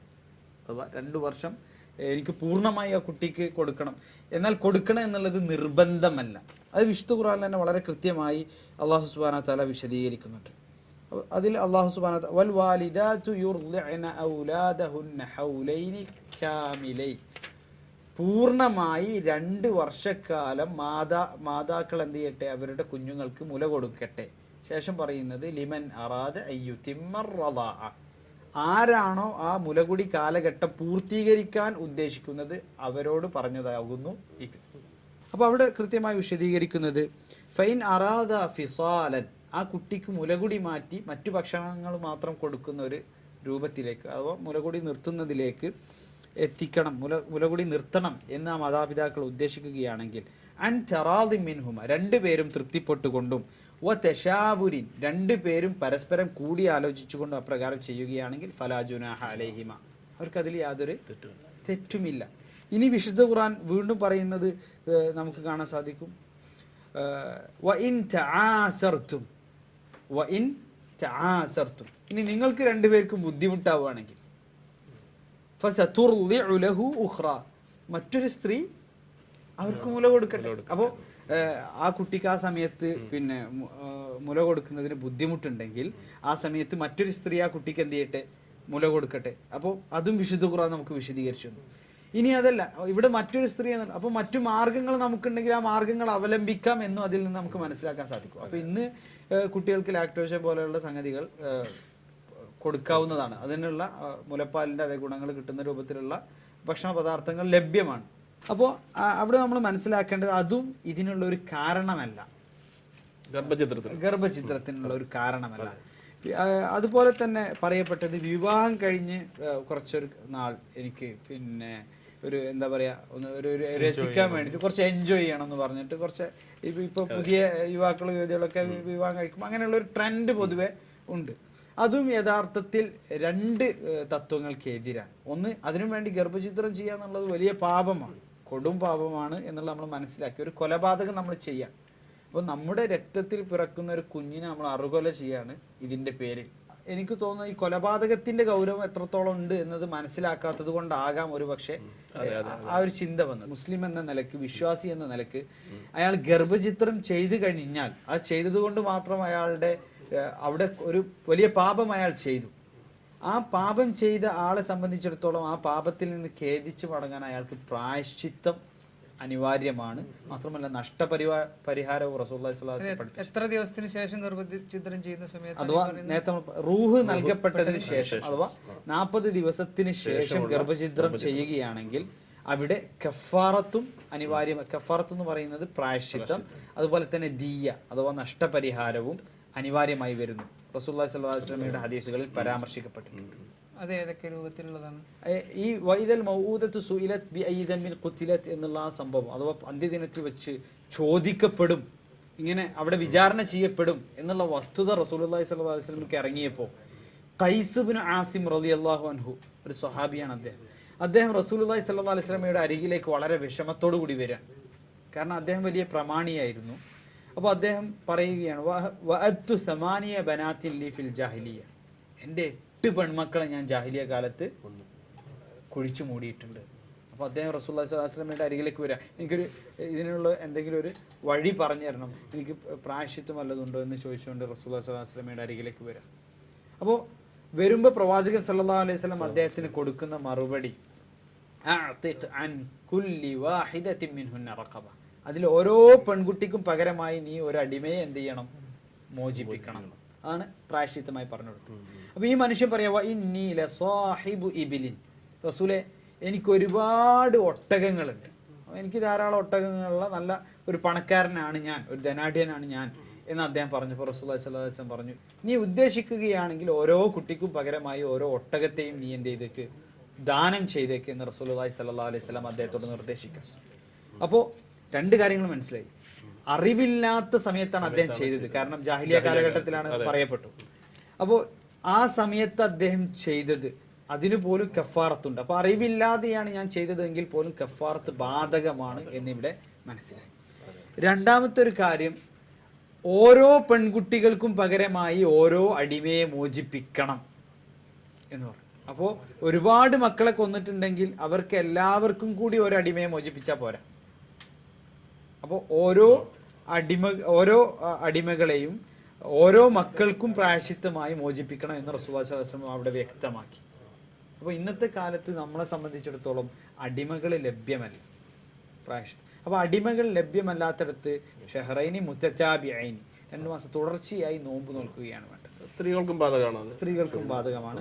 സ്ത്രീകളെ സംബന്ധിച്ചിടത്തോളം അതിൻ്റെ ഇടയിൽ ഹൈദ് വരുമല്ലോ അവർക്ക്. ഇപ്പോൾ മുഹറമിൽ അവർ നോമ്പ് സ്റ്റാർട്ട് ചെയ്യുകയാണെങ്കിൽ മുഹറം, സഫർ, പിന്നെ അവരിപ്പോൾ നോമ്പ് സ്റ്റാർട്ട് ചെയ്താൽ ആ മുഹറത്തിൽ ഇപ്പോൾ 7 ദിവസം അവർക്ക് പോയി എന്ന് നമ്മൾ ഒരു സങ്കല്പം വെച്ചാൽ, അതേപോലെ സഫറിലും 7 ദിവസം പോയിട്ടുണ്ടെങ്കിൽ അതിനുശേഷം റബീഉൽ അവ്വലിൽ അവരെന്ത് ചെയ്യണം, ആ 14 ദിവസം തുടർച്ചയായി തന്നെ നോൽക്കണം. താങ്കൾ നേരത്തെ സൂചിപ്പിച്ചുവല്ലോ ഖൈസ് ഇബ്നു ഹാസിമിന്റെ കഥ, അത് അദ്ദേഹത്തിന് അത് കഫാറത്ത് കൊടുക്കാൻ കൽപ്പിച്ചു.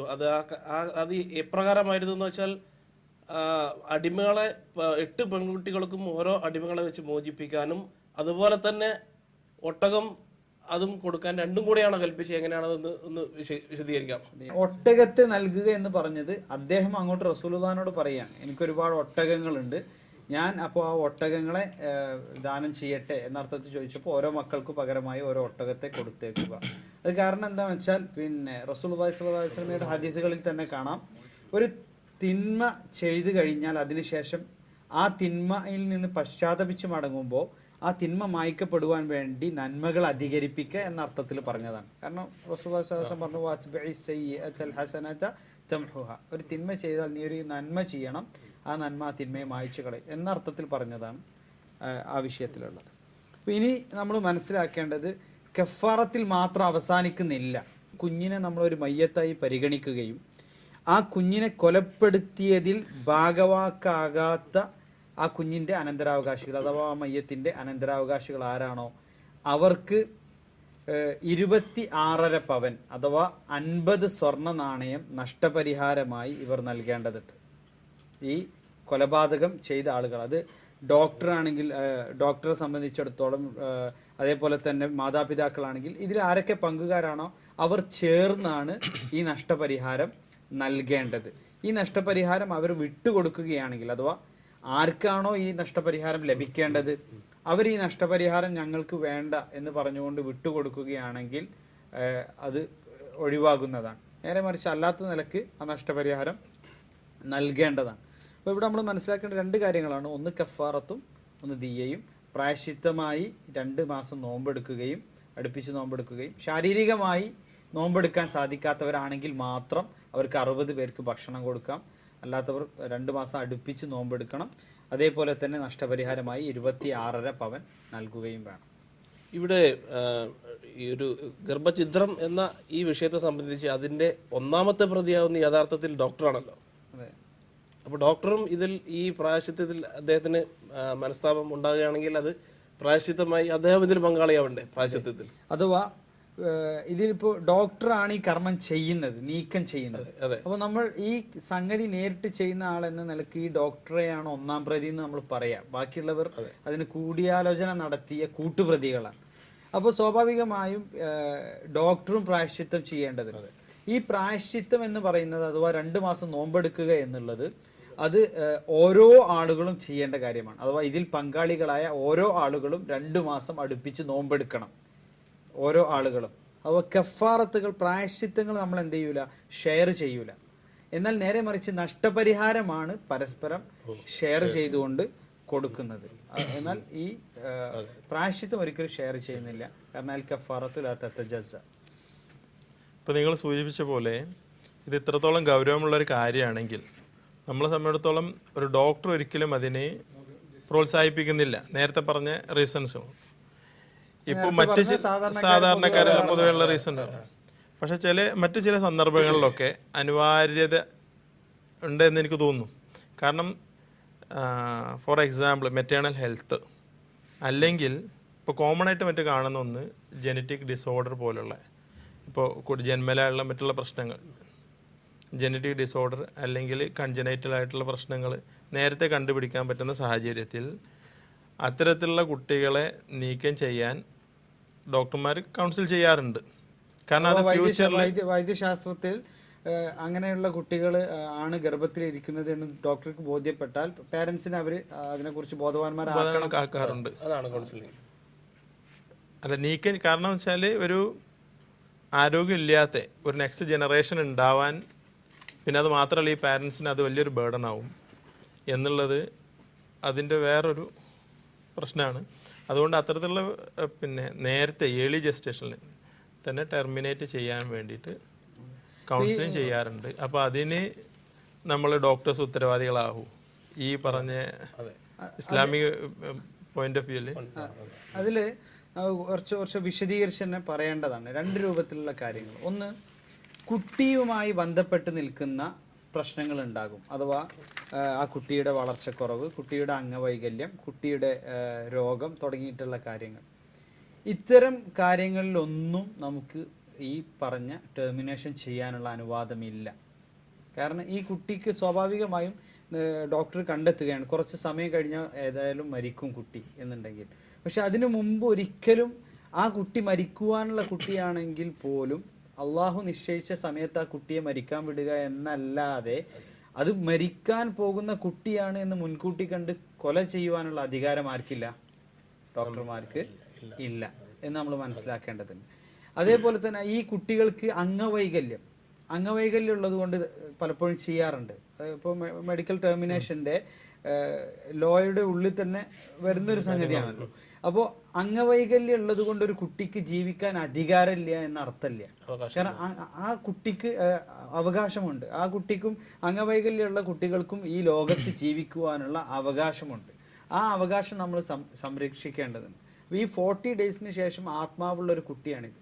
പിന്നെ അതിനോടൊപ്പം നമ്മൾ മനസ്സിലാക്കേണ്ട ഒരു സംഗതി, പൂർണ്ണമായി ആരോഗ്യവാനായ ഒരു കുട്ടി ജനിച്ചു എന്ന് കരുതാം. ചിലപ്പോൾ ഒരു ആക്സിഡൻ്റ് ആ കുട്ടിക്ക് സംഭവിച്ചു, അല്ലെങ്കിൽ എന്തെങ്കിലും ഒരു ആക്സിഡൻ്റ് ആ കുട്ടിക്ക് സംഭവിച്ചിട്ട് ആ കുട്ടി ഒരു പക്ഷേ ജന്മന ഉണ്ട് എന്ന് നമ്മൾ കണ്ടെത്തുന്ന അത്തരം അംഗവൈകല്യങ്ങളെക്കാൾ വലിയ അംഗവൈകല്യം ഒരു പക്ഷേ പൂർണ്ണ ആരോഗ്യത്തോടു കൂടി ജനിക്കുന്ന കുട്ടികൾക്ക് വരാം. അത് തീർച്ചയായിട്ടും വരാനുള്ള സാധ്യതകളുണ്ട്. അപ്പോൾ അവിടെ നമ്മൾ മനസ്സിലാക്കേണ്ടത്, ഈ കുട്ടിയെ സംബന്ധിച്ചിടത്തോളം ഇത്തരം പ്രശ്നങ്ങൾ ഉണ്ടെങ്കിൽ ഒരിക്കലും നമ്മളതിൽ ഈ കുട്ടിയെ ടെർമിനേറ്റ് ചെയ്യാൻ പാടില്ല. മാത്രമല്ല ഈ കുട്ടി ഗർഭത്തിൽ വെച്ച് മരണപ്പെടുകയാണെങ്കിൽ അതേപോലെ തന്നെ ഈ കുട്ടി മരണപ്പെടുന്നത് മാതാപിതാക്കൾക്ക് അഡ്വാൻറ്റേജ് ആയിട്ട് ഇസ്ലാം പഠിപ്പിക്കുന്നുണ്ട്. ഉദാഹരണത്തിന് റസൂലുള്ളാഹി സ്വല്ലല്ലാഹു അലൈഹി വസല്ലം പറയാണ്, മാ മിൻ ഇംറഅത്തിൻ യമൂതു ലഹാ സലാസതു മിനൽ വലദി ഇല്ലാ കാനു ഹിജാബൻ മിനൻ നാർ. ഒരു സ്ത്രീയെ സംബന്ധിച്ചിടത്തോളം 3 മക്കൾ മരണപ്പെടുകയാണെങ്കിൽ, 3 മക്കൾ അവർക്ക് മരണപ്പെടുകയാണെങ്കിൽ സ്വാഭാവികമായും അവർക്ക് അള്ളാഹു സുബ്ഹാനഹു വ തആല ആ മക്കളെ നരകത്തിൽ നിന്നുള്ള മറയാക്കും എന്ന് റസൂലുള്ളാഹി സ്വല്ലല്ലാഹു അലൈഹി വസല്ലം പറഞ്ഞിട്ടുണ്ട്. അപ്പോൾ ആ മക്കളെ ആ നിശ്ചയിച്ച സമയത്ത് മരണപ്പെടുന്നതിന് മുമ്പ് കൊല ചെയ്യുന്ന ഒരു മാതാവിന് ഒരിക്കലും അത് ലഭിക്കില്ല. അപ്പോൾ അതാണോ അതിലുള്ള ഒരു വിഷയം. രണ്ടാമത്തത്, ഈ ലോകത്ത് നമ്മൾ പരീക്ഷിക്കപ്പെടും എന്നുള്ളത് വിശുദ്ധ ഖുർആനിന്റെ പ്രഖ്യാപനമാണ്. വലനബ്ലുവന്നകും, വിശുദ്ധ ഖുർആന്റെ ആയത്ത് തുടങ്ങുന്ന അങ്ങനെ. അവിടെ അറബിയിൽ ഒരു കാര്യം ഉറപ്പിച്ച് പറയാൻ വേണ്ടി ഉപയോഗിക്കുന്ന വ്യാകരണങ്ങളിൽ 2 എണ്ണം അവിടെ ഉപയോഗിച്ചിട്ടുണ്ട്. വലനബ്ലുവന്ന, നൂന് ശ്രദ്ധയുള്ള നൂനും അതേപോലെ തന്നെ ലാമു തൗക്കീദും, ഇത് രണ്ടും. അവ ഉറപ്പായിട്ട് നിങ്ങളെ നാം പരീക്ഷിക്കുക തന്നെ ചെയ്യും. ബിശൈഇൻ മിനൽ ഖൗഫ്, ഭയം കൊണ്ട്, വൽ ജൂഅ, വിശപ്പ് കൊണ്ട്, വനഖ്സിൻ മിനൽ അംവാൽ, അതേപോലെ നിങ്ങളുടെ സമ്പത്തിൽ കുറവുണ്ടാകുക എന്നതുകൊണ്ട്, വൽ അംഫുസ്, നിങ്ങളിൽ നിന്ന് നിങ്ങളേറെ ഇഷ്ടപ്പെടുന്ന ആളുകളുടെ മരണം കൊണ്ട് നിങ്ങൾ അല്ലാഹു സുബ്ഹാനഹു വ തആല പരീക്ഷിച്ചേക്കാം. വസ്സമറാത്ത്, ഫലങ്ങൾ അഥവാ കൃഷി ചെയ്യുമ്പോൾ ആ ഫലവർഗ്ഗങ്ങൾ നശിക്കുകയും അല്ലാഹു സുബ്ഹാനഹു വ തആല നിങ്ങളെ പരീക്ഷിച്ചേക്കാം. ആരാണോ ക്ഷമിക്കുന്നത് അവർക്ക് സന്തോഷ വാർത്ത അറിയിക്കുക. വബശ്ശിരി സ്വാബിരീൻ എന്ന് അല്ലാഹു സുബ്ഹാനഹു വ തആല പറയുന്നത് അവിടെ. അപ്പോൾ അതിൽ ക്ഷമിക്കുന്നവർക്കാണ് വിജയമുള്ളത്. അതുകൊണ്ട് ഇതിൽ സ്വാഭാവികമായും ആ കുട്ടിക്കുള്ള പ്രശ്നങ്ങൾ കൊണ്ടാണ്. ഇനിയൊരു ഡോക്ടർ അങ്ങനെ നീക്കം ചെയ്താൽ ഡോക്ടർ കുറ്റക്കാരൻ തന്നെയാണ്. ഒരു പക്ഷേ ഇപ്പോൾ കിഡ്നിയില്ലാത്ത കേസ്, കിഡ്നിയില്ലാത്ത കുട്ടികൾ, അപ്പോൾ നമ്മുടെ ഒരു അനുഭവത്തിൽ തന്നെ ഒരു സ്ത്രീ കുട്ടികൾക്ക് കിഡ്നി ഇല്ല എന്നുള്ളത് നേരത്തെ ഡിറ്റക്ട് ചെയ്തു. അപ്പോൾ ഡോക്ടർമാർ നിർദ്ദേശിച്ചു ഇത് കളയണം എന്നുള്ളത് നിർദ്ദേശിച്ചു. പക്ഷെ ആ സ്ത്രീ ഉറച്ചു നിൽക്കുകയും ആ കുട്ടി ജനിച്ചു, 4 മണിക്കൂർ ജീവിച്ചു, ആ കുട്ടി മരണപ്പെട്ടു. പക്ഷെ ആ കുട്ടിക്ക് ആ 4 മണിക്കൂർ മരണം എന്നുള്ളത് ഒരു യാഥാർത്ഥ്യമാണ്, എല്ലാവർക്കും അത് അനുഭവിക്കണം. ഇനി ആരോഗ്യത്തോടു കൂടി ജനിച്ച് അവസാനിക്കുന്ന ഒരാൾക്കും മരണം എന്നുള്ളത് ഒഴിവാക്കാൻ പറ്റില്ല, ഒരു അനിവാര്യതയാണത്. പക്ഷെ ആ കുട്ടിക്ക് 4 മണിക്കൂർ ജീവിക്കുവാനുള്ള ആ കുട്ടിയുടെ അവകാശത്തെ ഹനിക്കുവാനുള്ള അധികാരം ആര് നമുക്ക് നൽകി? അതൊരു ചോദ്യമാണ്. സ്വാഭാവികമായിട്ടും ആ സ്ത്രീ വളരെ നല്ലൊരു ഓപ്ഷനാണ് തിരഞ്ഞെടുത്തത്. അവൾ ഒരു വലിയ പാപം തലയിൽ വെച്ചില്ല, മാത്രമല്ല വമ്പിച്ച നേട്ടങ്ങൾ നാളെ പരലോകത്തേക്ക് അവർ സമ്പാദിക്കുകയും ചെയ്തു. പ്രതിഫലം അവർ തെരഞ്ഞെടുത്തു, മാത്രമല്ല ക്ഷമിക്കുവാൻ അവർ തയ്യാറായി. റസൂലുള്ളാഹി സ്വല്ലല്ലാഹു അലൈഹി വസല്ലം പറഞ്ഞത്, ഒരു സത്യവിശ്വാസിയുടെ കാര്യം അജബൽ അംരിൽ മുഅ്മിൻ, സത്യവിശ്വാസിയുടെ കാര്യം വലിയ അത്ഭുതം. വലൈസ ദാക ഇല്ലാ ലിൽ മുഅ്മിൻ, സത്യവിശ്വാസിക്കല്ലാതെ അത് ഉണ്ടാവുകയും ഇല്ല. കാരണം എന്താ? ഇൻ അസാബത്ഹു സറ ശക്കറ ഫകാന ഖൈറൻ ലഹു, അവനൊരു നന്മ വന്നാൽ അവൻ ദൈവത്തെ സ്തുതിക്കും, അള്ളാഹുവിനെ സ്തുതിക്കും. ആരാണോ നന്മ നൽകിയത് അവനെ സ്തുതിക്കും, അപ്പോൾ അത് അവന് നന്മയായി ഭവിക്കുന്നു. ഇനി അവനൊരു ഉപദ്രവം അവനുണ്ടാകുകയാണെങ്കിൽ, ഒരു പ്രയാസം ഉണ്ടാകുകയാണെങ്കിൽ അവൻ ക്ഷമിക്കുന്നു, അതും അവന് നന്മയായി ഭവിക്കുന്നു എന്നവിടെ കൃത്യമായി പഠിപ്പിക്കും. ഈ 40 ദിവസത്തിന് ശേഷമാണ് ഒരു ഡോക്ടർ അപ്രകാരം ചെയ്യുന്നത് എങ്കിൽ ആ ഡോക്ടറും കുറ്റക്കാരനാണ് എന്ന് മാത്രമല്ല, ഈ നേരത്തെ പറഞ്ഞ ഈ 2 നിയമവും അതിന് ബാധകമാണ്. ഇനി മറ്റൊരു വശം, ഇതിലൊരു വശം കൂടെ ഉണ്ട്. അഥവാ ഈ മാതാവിൻ്റെ ആരോഗ്യവുമായി ബന്ധപ്പെട്ടുള്ള പ്രശ്നങ്ങൾ ഇപ്പോൾ ഡോക്ടർ നേരത്തെ സൂചിപ്പിച്ചല്ലോ. അപ്പോൾ മാതാവിൻ്റെ ആരോഗ്യവുമായി ബന്ധപ്പെട്ട് ഒരു പക്ഷേ മരണം സംഭവിക്കുന്ന കേസുകൾ ഉണ്ടാവാം, മരണം സംഭവിക്കാത്ത കേസുകൾ ഉണ്ടാവാം. അപ്പോൾ നമ്മളെ സംബന്ധിച്ചിടത്തോളം കർമ്മശാസ്ത്രപരമായി അതിൽ പറയുവാനുള്ളത്, ഇപ്പോൾ സൗദി അറേബ്യയിലെ പണ്ഡിത സഭ ഒക്കെ വളരെ വിശദമായി അത് വിശദീകരിച്ചിട്ടുണ്ട്. ഉമ്മയുടെ ജീവന് ഭീഷണി ഉണ്ടാകുന്ന ഒരവസരത്തിലല്ലാതെ 40 ദിവസത്തിന് ശേഷം ഈ കുഞ്ഞിനെ നീക്കം ചെയ്യപ്പെടുന്ന ഒരു അവസ്ഥ നമുക്ക് അനുവദനീയമായി കാണാൻ സാധിക്കുകയില്ല. അഥവാ മാതാവിൻ്റെ മരണം സംഭവിക്കും എന്നുണ്ടെങ്കിൽ എന്ത് ചെയ്യാം? ആ സമയത്ത് നീക്കാം. ഇപ്പോൾ ട്യൂബൽ പ്രഗ്നൻസി പോലെയുള്ള കാര്യങ്ങൾ ഇപ്പോൾ കുറച്ചും കൂടെ ആധികാരികമായി ആ വിഷയം ഡോക്ടർക്ക് പറയാൻ സാധിക്കും. അത് മാത്രമല്ല, ട്യൂബൽ പ്രഗ്നൻസിയിൽ ഇപ്പോൾ റപ്ചർ ബ്ലീഡിങ്, അങ്ങനെ ബ്ലീഡിങ് ഹെമറേജ് കാരണം ചിലപ്പോൾ മരണം വരെ, റൂറൽ ഏരിയകൾ മറ്റുള്ള ഏരിയകളിൽ നേരത്തെ ഡിറ്റക്ട് ചെയ്തില്ലെങ്കിൽ മരണം വരെ സംഭവിച്ചേക്കാം. അപ്പോൾ അതിന് മുമ്പ് ഇന്ന് ഇപ്പം നമുക്ക് അഡ്വാൻസ്ഡ് ടെക്നോളജികൾ ഉള്ളത് കൊണ്ട് നേരത്തെ തന്നെ ട്യൂബൽ പ്രഗ്നൻസി ഡിറ്റക്ട് ചെയ്യുന്നത് കൊണ്ട് നമ്മൾ മറ്റുള്ള വഴികൾ ഉപയോഗിക്കുന്നു. അതുകൊണ്ട് ഇപ്പം അങ്ങനെ മെറ്റേണൽ ഡെത്ത് സംഭവിക്കാറില്ല, പൊതുവെ കുറവാണ്. അതല്ലാതെ മറ്റുള്ള ചില പ്രശ്നങ്ങൾ, ഈ ട്യൂബൽ പ്രഗ്നൻസി എന്നുള്ളത് 40 ദിവസത്തിന് മുമ്പ് തന്നെ ഡിറ്റക്ട് ചെയ്യാൻ കഴിയും. ട്യൂബൽ പ്രഗ്നൻസി എന്നുള്ളത് 40 ദിവസത്തിൽ ഡിറ്റക്ട് ചെയ്യാൻ പറ്റും. പക്ഷെ അതിനുള്ള സാഹചര്യങ്ങളും മിക്ക സ്ഥലങ്ങളിലും ഉണ്ടാവാറില്ല. കാരണം കൂടുതലും യൂറിൻ പ്രഗ്നൻസി ടെസ്റ്റ് ചെയ്തിട്ട് പിന്നെ നെക്സ്റ്റ് 1 month or 2 months ശേഷം സാധാരണ വിസിറ്റിങ്ങിന് വരാറ്. അപ്പോഴേക്ക് അതിൻ്റെ സിംറ്റംസ് ഇപ്പോൾ എത്തിപ്പെട്ടില്ലെങ്കിൽ പെയിനാണ് കൂടുതലുണ്ടാവുക. അപ്പം മിക്കവാറും എത്തുമ്പോഴേക്ക് റപ്ചറൊക്കെ ആയിട്ടുണ്ടാവാം. അപ്പോൾ അതിലിപ്പോൾ നമുക്ക് കർമ്മശാസ്ത്രപരമായി പറയാനുള്ളത്, അത് 40 ദിവസത്തിന് മുമ്പ് ഡിറ്റക്റ്റ് ചെയ്യാൻ പറ്റിയാൽ, അഥവാ അത്തരം കേസുകളിൽ ആ 40 ദിവസത്തിന് മുന്നേ ഡിറ്റക്റ്റ് ചെയ്തിട്ട് പിന്നെ നമ്മൾ അതിന് ശേഷത്തെ 40 ദിവസത്തിന് ശേഷം റിമൂവ് ചെയ്യുന്ന ഒരു അവസ്ഥയിലേക്ക് നീട്ടിവെക്കാൻ പറ്റില്ല. അതിൻ്റെ മുന്നേ തന്നെ റിമൂവ് ചെയ്യണം. ഇനി സ്വാഭാവികമായി എല്ലാ ആളുകളെ സംബന്ധിച്ചിടത്തോളം അത് കണ്ടെത്താൻ സാധിച്ചു കൊള്ളണം എന്ന് വരില്ല. ഇപ്പോൾ ഈ റൂറൽ ഏരിയയിൽ നിന്നൊക്കെ വരുന്ന ആളുകളെ സംബന്ധിച്ചിടത്തോളം ചിലപ്പോൾ അത് സാധിച്ചു എന്ന് വരില്ല. അത്തരം കേസുകളിൽ നമ്മുടെ മുന്നിൽ വേറൊരു ഓപ്ഷൻ ഇല്ല. കാരണം സ്വാഭാവികമായും റപ്ചർ ആയത് ഓൾറെഡി പിന്നെ ഫെയിലായി പോവും. അതെ എന്ന് അപ്പം പിന്നെ അതിൻ്റെ ഈ ഇത് വരുന്നില്ല. കാരണം നമ്മൾ MTP അങ്ങനെ ചെയ്യുന്നില്ല. പിന്നെ ഓൾറെഡി എടുത്ത് കളയും, ഓൾറെഡി ഡെത്തായി പോയി. പക്ഷെ അതല്ല, മറ്റുള്ള അനോമലി, അപ്പോൾ നേരത്തെ പറഞ്ഞ ജനറ്റിക് ഹൈഡ്രോസെഫാലസ് അല്ലെങ്കിൽ പിന്നെ അനൻസെഫലി എന്നൊക്കെ പറഞ്ഞു, ഈ കുട്ടികളൊക്കെ ജനിക്കുന്നത് ചിലപ്പോൾ അങ്ങനത്തെ പേഷ്യൻസിലൊക്കെ കൂടുതൽ നമ്മൾ നേരത്തെ പറഞ്ഞ മെറ്റേണൽ ഡെത്ത് സംഭവിക്കാവുന്ന എക്ലാംഷ്യ പോലുള്ള കാര്യങ്ങളൊക്കെ കാണാം. പക്ഷെ അത് ആ സമയം വരെ നീട്ടി കൊണ്ടുപോകുന്നു, അതോ നേരത്തെ ടെർമിനേറ്റ് ചെയ്യുന്നതിൽ അതിലുള്ള ആ വിഷയത്തിലുള്ള ഒരു പണ്ഡിതോചിതമായ ആ വിഷയത്തിലുള്ള തീരുമാനമാണ് നമ്മൾ എന്ത് ചെയ്യുന്നത്. കാരണം നമുക്കത് അഥവാ 100% പറയാൻ പറ്റത്തില്ല. പക്ഷെ അങ്ങനത്തെ പേഷ്യൻറ്റുകളിൽ കൂടുതലും ഹൈ റിസ്ക് പ്രഗ്നൻസി ആയിട്ട് കാണുന്നു. അതെ. ഇപ്പോൾ നമുക്ക് സ്വാഭാവികമായും ഉമ്മയുടെ ആരോഗ്യവുമായി ബന്ധപ്പെട്ടിട്ടുള്ള കേസിനെ കുറിച്ചിട്ടാണ് നമ്മൾ സംസാരിക്കുന്നത്. ആ കേസുകളിൽ ഒരു ഡോക്ടറുടെ മാത്രം സജഷൻ നമ്മൾ എടുക്കുകയില്ല ആ ഒരു വിഷയത്തിൽ. അഥവാ ആ കുഞ്ഞിനെ ടെർമിനേറ്റ് ചെയ്യുവാൻ വേണ്ടി ഒരൊറ്റ ഡോക്ടറുടെ കൺസേൺ പോരാ.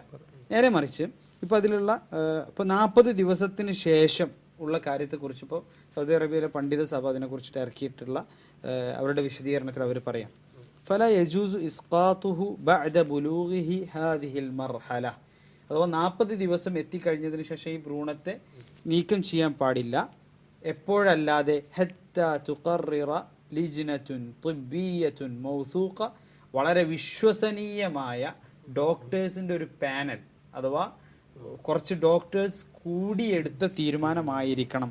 അവർ അപ്രകാരം തീരുമാനിച്ചാൽ അന്ന ഫിസ്തിംറാറിൽ ഹംലി ഖതറൻ അലാ ഹയാത്തി ഉമ്മിഹി, ഈ ഗർഭധാരണം തുടരുന്നതിൽ ആ ഗർഭം ധരിച്ച സ്ത്രീയുടെ ജീവന് ഭീഷണിയുണ്ട് എന്ന് ഡോക്ടർമാർ പഠനം നടത്തിയതിൻ്റെ അടിസ്ഥാനത്തിൽ അവർ തീരുമാനിക്കുകയാണ്. ആ തീരുമാനത്തിലേക്ക് അവർ എത്തിച്ചേരുകയാണെങ്കിൽ, ആ തീരുമാനത്തിലേക്ക് എത്തിച്ചേരുന്ന അവസ്ഥയിൽ മാത്രമാണ് അവർക്ക് ഇത് റിമൂവ് ചെയ്യാൻ പാടുള്ളൂ, ഒരു ഓപ്ഷൻ ഉള്ളൂ എന്നർത്ഥം. അപ്പോൾ അവിടെ നമ്മളെ സംബന്ധിച്ചിടത്തോളം ഉള്ളത് ഈ ഉമ്മക്ക് മരണം, ഇപ്പോൾ അങ്ങനെയുള്ള കേസുകൾ സ്വാഭാവികമായിട്ടും ഉമ്മക്ക് മരണം സംഭവിക്കാൻ ഇടയുള്ള കേസുകൾ നമുക്കറിയാലോ.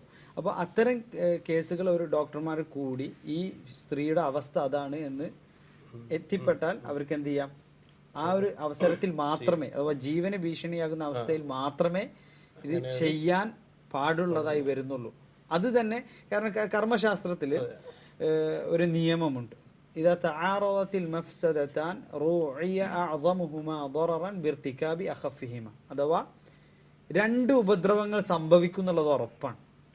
നമ്മളെ സംബന്ധിച്ചിടത്തോളം ഉമ്മയും മരിക്കും കുട്ടിയും മരിക്കും. കാരണം ഉമ്മ മരിച്ചാൽ സ്വാഭാവികമായിട്ടും കുട്ടിയും മരിക്കും എന്നുള്ളത് ഉറപ്പാണ്. അപ്പോൾ 2 പേരും മരിക്കും എന്നുള്ള സംഭവം ഇവിടെ ഉറപ്പുള്ളൊരു കാര്യമാണ്.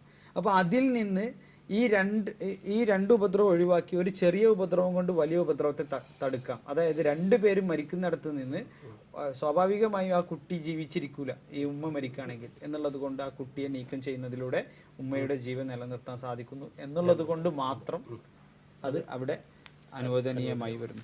അല്ലാത്ത അവസ്ഥകളിലാണെങ്കിൽ അനുവദനീയമാകും. ഈ ട്യൂബൽ പ്രഗ്നൻസി തന്നെ താങ്കൾ പറഞ്ഞത് പ്രകാരം ട്യൂബിൽ നിന്ന് ട്യൂബിലെ പ്രഗ്നൻസി ഗർഭാശയത്തിനുള്ളിലേക്ക് മാറ്റാവുന്ന ഒരു മെഡിക്കൽ സംവിധാനം നിലവിൽ വരുന്നത് വരെ മാത്രമേ തീർച്ചയായിട്ടും. അഥവാ ഒരു ഇന്നത്തെ ഒരു മെഡിക്കൽ സംവിധാനം അനുസരിച്ച് നമുക്ക് ഇതുവരെ അതിനുള്ള മാർഗങ്ങൾ എത്തിയിട്ടില്ല എന്നാണ് ഞാൻ മനസ്സിലാക്കുന്നത്. ശരിയല്ലേ? അഥവാ അത് എന്ന് ട്യൂബിൽ നിന്ന് ആ കുട്ടിയെ ഗർഭപാത്രത്തിലേക്ക് അഥവാ ആ സിക്താണ്ഡത്തെ ഗർഭപാത്രത്തിലേക്ക് മാറ്റാൻ സാധിക്കുകയും അവിടെ വെച്ച് കുഞ്ഞായി വളരുവാനുള്ള സാങ്കേതിക വിദ്യ മനുഷ്യൻ പഠിച്ചെടുക്കുന്നുവോ അന്ന് എന്ത് ചെയ്യും? അന്ന് മുതൽ പിന്നെ അതും റിമൂവ് ചെയ്യാൻ പാടില്ലാത്ത. ഇതിനോട് ബന്ധപ്പെട്ട് ഒരു കാര്യം കൂടെ ഇങ്ങനെ ഒരു സ്ത്രീ ഒരു ഗർഭധാരണത്തിന്റെ കാരണത്തിൽ ആ സ്ത്രീ മരണപ്പെടുകയാണെങ്കിൽ അതിന്റെ അവർക്കുള്ള അള്ളാഹുവിന്റെ അടിയിൽ നിന്നുള്ള അത്തരം ഘട്ടങ്ങളിൽ ഒരു കുഞ്ഞ് കാരണം ഒരു ഉമ്മ മരിക്കുകയാണെങ്കിൽ പ്രവാചകൻ സല്ലല്ലാഹു അലൈഹി വസല്ലമ പറഞ്ഞു, അയ്യുമാ ഇംറഅത്തിൻ യഖ്തുലുഹാ വലദുഹാ ജുംആ യജുറുഹാ ബിസററിഹി ഇലൽ ജന്ന. അഥവാ ഒരു കുഞ്ഞ് കാരണത്താൽ ഒരു ഉമ്മ മരണപ്പെടുകയാണ്, അഥവാ ഗർഭിണിയായ ഒരു സ്ത്രീ തൻ്റെ കുഞ്ഞ് കാരണം മരണപ്പെടുകയാണെങ്കിൽ ആ കുഞ്ഞ് അതിൻ്റെ പൊക്കിൾ കൊടി പിടിച്ചുകൊണ്ട് അവരെ സ്വർഗത്തിലേക്ക് നയിക്കും എന്നാണ് റസൂലുള്ളാഹി സ്വല്ലല്ലാഹു അലൈഹി വസല്ലം പറഞ്ഞിട്ടുള്ളത്. അതെ. അപ്പോൾ അത്രയും വലിയൊരു പ്രതിഫലമാണ് അതിന് പറഞ്ഞിട്ടുണ്ട്. മാത്രമല്ല ശുഹദാക്കളുടെ കൂട്ടത്തിലാണ് ഗർഭിണിയായിരിക്കെ ഗർഭം കാരണത്താൽ മരണപ്പെട്ട സ്ത്രീയെ എണ്ണിയിട്ടുള്ളത്. അപ്പോൾ ഇസ്ലാം അതെ ഷഹീദാണ് എന്നർത്ഥം. അള്ളാഹുവിന്റെ പക്കൽ ഷഹീദിന്റെ കൂലിയാണ്. അപ്പോൾ അവിടെ നമ്മൾ മനസ്സിലാക്കേണ്ടത് ശാശ്വതമായ ഒരു ജീവിതത്തിലെ വിജയമാണ് ഐഹികമായ ജീവിതത്തിലെ വിജയത്തെക്കാൾ ഇവിടെ ഇസ്ലാം പഠിപ്പിക്കുന്നത് എന്നുള്ളത് നമുക്ക് ഇതിൽ നിന്ന് വളരെ വ്യക്തമായി മനസ്സിലാക്കുകയും ചെയ്യാം. നമുക്ക് കാണാൻ ചിലപ്പോൾ ആളുകൾ ഡോക്ടേഴ്സ് ചിലപ്പോൾ നിഗമനങ്ങളിലെത്തും, അഥവാ എന്തെങ്കിലുമൊക്കെ നോക്കി അതല്ലെങ്കിൽ നേരത്തെയുള്ള കാരണങ്ങൾ പരിശോധിച്ച് കണക്കുകൾ പരിശോധിച്ചൊക്കെ നിഗമനങ്ങളിലെത്തും. അതാണ് പലപ്പോഴും പല കേസുകളിലും നമുക്ക് എന്ത് കിട്ടുന്നത്. ഇപ്പോൾ ഹാർട്ടിന് കുറച്ച് പ്രശ്നങ്ങൾ ഉണ്ടായിരുന്നു, പക്ഷെ കുട്ടി ജനിച്ചപ്പോൾ പ്രശ്നമില്ല, അംഗവൈകല്യം ഉണ്ടെന്ന് ഉണ്ടാകാൻ സാധ്യത ഉണ്ടെന്ന് ഡോക്ടർമാർ പറഞ്ഞിരുന്നു, അതിൻ്റെ പേരിൽ റിമൂവ് ചെയ്യാൻ സജസ്റ്റ് ചെയ്ത കേസുകൾ ഒരു കുഴപ്പമില്ലാതെ ജനിച്ചത് നമുക്ക് മുന്നിലുണ്ട്. അങ്ങനെ ഒരുപാട് കേസുകൾ അനുഭവങ്ങൾ പലരും നമ്മോട് ഷെയർ ചെയ്തതുണ്ട്. ഇപ്പോൾ സാധാരണക്കാരെ അന്വേഷിക്കുകയാണെങ്കിൽ അവരുടെ ഫാമിലിയിൽ തന്നെ അവർക്ക് ഒരുപാട് ആ രൂപത്തിലുള്ള സംഗതികൾ കിട്ടുന്നതാണ്. അവിടെയാണ് വിശുദ്ധ ഖുർആൻ പറയുന്നത്, അല്ലാഹു യഅലമു മാ തഹ്മിലു കുല്ലു ഉൻസ. ഓരോ മാതാവും അവരുടെ ഉദരത്തിൽ വഹിക്കുന്നതിനെ കുറിച്ച് അള്ളാഹു കൃത്യമായി അറിയുന്നു. വമാ തഗീദുൽ അർഹാമു വമാ തസ്ദാദ്.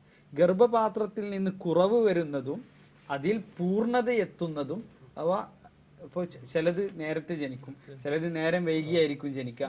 ചിലപ്പോൾ ഗർഭപാത്രത്തിന് കുറച്ച് ചെറിയ ബ്ലീഡിങ് ഉണ്ടായാലും ആ കുട്ടിയിൽ ചിലപ്പോൾ കുറവ് വന്നു എന്ന് വരാം, അതല്ലെങ്കിൽ ആ കുട്ടിക്ക് പരിപൂർണതയിലേക്ക് എത്തി എന്ന് വരാം. അപ്പോൾ ഈ ഗർഭപാത്രത്തിൽ നിന്ന് കുറവ് വരുന്നത് കൂടുന്നതും എല്ലാം അള്ളാഹു അറിയുന്നു. അപ്പോൾ ഈ ഒരു അറിവ് ഒരു ഡോക്ടർക്ക് ചിലപ്പോൾ ഉണ്ടാവില്ല, ചിലപ്പോൾ എന്നല്ല സ്വാഭാവികമായും ഉണ്ടാവില്ല, കാരണം ഭാവി പ്രവചിക്കാൻ അവർക്ക് സാധിക്കില്ല. അപ്പോൾ അവരുടെ പഠനത്തിന്റെ അടിസ്ഥാനത്തിലുള്ള നിഗമനങ്ങളായിരിക്കാം പലപ്പോഴും അവർ പറയുന്നത്. പക്ഷെ അതൊരിക്കലും നമുക്ക് ഈ കുട്ടിയെ ടെർമിനേറ്റ് ചെയ്യാനുള്ള ഇൻഡിക്കേഷൻ ആയിട്ട് നമുക്ക് എടുക്കാൻ അതൊരു പാടില്ല. അപ്പോൾ അതോടൊപ്പം ചേർത്ത് ചോദിക്കാനുള്ളത് കഫാറത്തിനെ കുറിച്ച് നേരത്തെ സൂചിപ്പിച്ചല്ലോ. അപ്പോൾ അങ്ങനെ ഉമ്മയുടെ മരണം ഇൻഎവിറ്റബിൾ ആയിരിക്കുന്ന ഒരു സാഹചര്യത്തിൽ മരണം സംഭവിക്കുന്ന ഉറപ്പുള്ളൊരു കണ്ടീഷൻ ആയി കഴിഞ്ഞാൽ ആ കുട്ടിയെ റിമൂവ് ചെയ്യുന്നതിൻ്റെ അവസ്ഥയിലും കഫാറത്ത് അനിവാര്യമാണോ? അവിടെ നമ്മൾ മനസ്സിലാക്കുക, ഇപ്പോൾ ലാ യുകല്ലിഫുല്ലാഹു നഫ്സൻ ഇല്ലാ വുസ്അഹ. ഒരു മനുഷ്യന്റെ തോക്കത്തിന്റെ മേലുള്ള ഒരു സംഗതി അല്ലാഹു സുബ്ഹാനഹു വ തആല അവന്റെ മേൽ എന്ത് ചെയ്യില്ല, അടിച്ചേൽപ്പിക്കുകയില്ല എന്നുള്ളത്. അപ്പോൾ ഈ ഒരു അവസ്ഥ അവന് കൊടുത്തു, പിന്നീട് അതിന് പ്രായശ്ചിത്തവും അതുപോലെ തന്നെ അതിൻ്റെ നഷ്ടപരിഹാരവും അവൻ നൽകുക എന്നുള്ളത്, ഇത് രണ്ടും കൂടെ ഒരുമിച്ച് വരില്ല. ആ വിഷയവുമായി ബന്ധപ്പെട്ട് ഈ നീക്കം ചെയ്യുന്ന അവസ്ഥയിൽ കഫാറത്ത് നൽകുന്നതുമായി ബന്ധപ്പെട്ട് പണ്ഡിതന്മാർ ഒന്നും പറഞ്ഞതായി കാണാൻ സാധിച്ചിട്ടില്ല. അവ കഫാറത്ത് നൽകണമെന്ന് പറഞ്ഞിട്ടില്ല. മാത്രമല്ല ആ ഒരു ഘട്ടത്തിൽ മാത്രമാണ് ഇങ്ങനെ നീക്കം ചെയ്യുന്നത് അനുവദനീയം ആയി വരുന്നത്. കാരണം നേരത്തെ പറഞ്ഞ കാരണങ്ങൾ കൊണ്ട് ഒരു കുട്ടി പൂർണ്ണ ആരോഗ്യത്തോടുകൂടി ജനിക്കുന്നു, എന്നിട്ട് ആ കുട്ടി അള്ളാഹുവിൻ്റെ ഖദർ കാരണം അത് വിധി അങ്ങനെ കുട്ടിക്ക് എന്തെങ്കിലും രോഗം സംഭവിക്കുന്നു പറഞ്ഞല്ലോ, ശാശ്വതമായിട്ടുള്ള ബെഡ് റിഡൻ ആയിട്ടുള്ള കേസായിട്ട് മാറുന്നു. അപ്പോൾ അങ്ങനെയുള്ളൊരു കുട്ടിയെ സ്വാഭാവികമായും ഈ ആർക്കും ഈ ഉമ്മക്ക് ആ കുട്ടിയെ കൊല്ലാൻ തോന്നുമോ?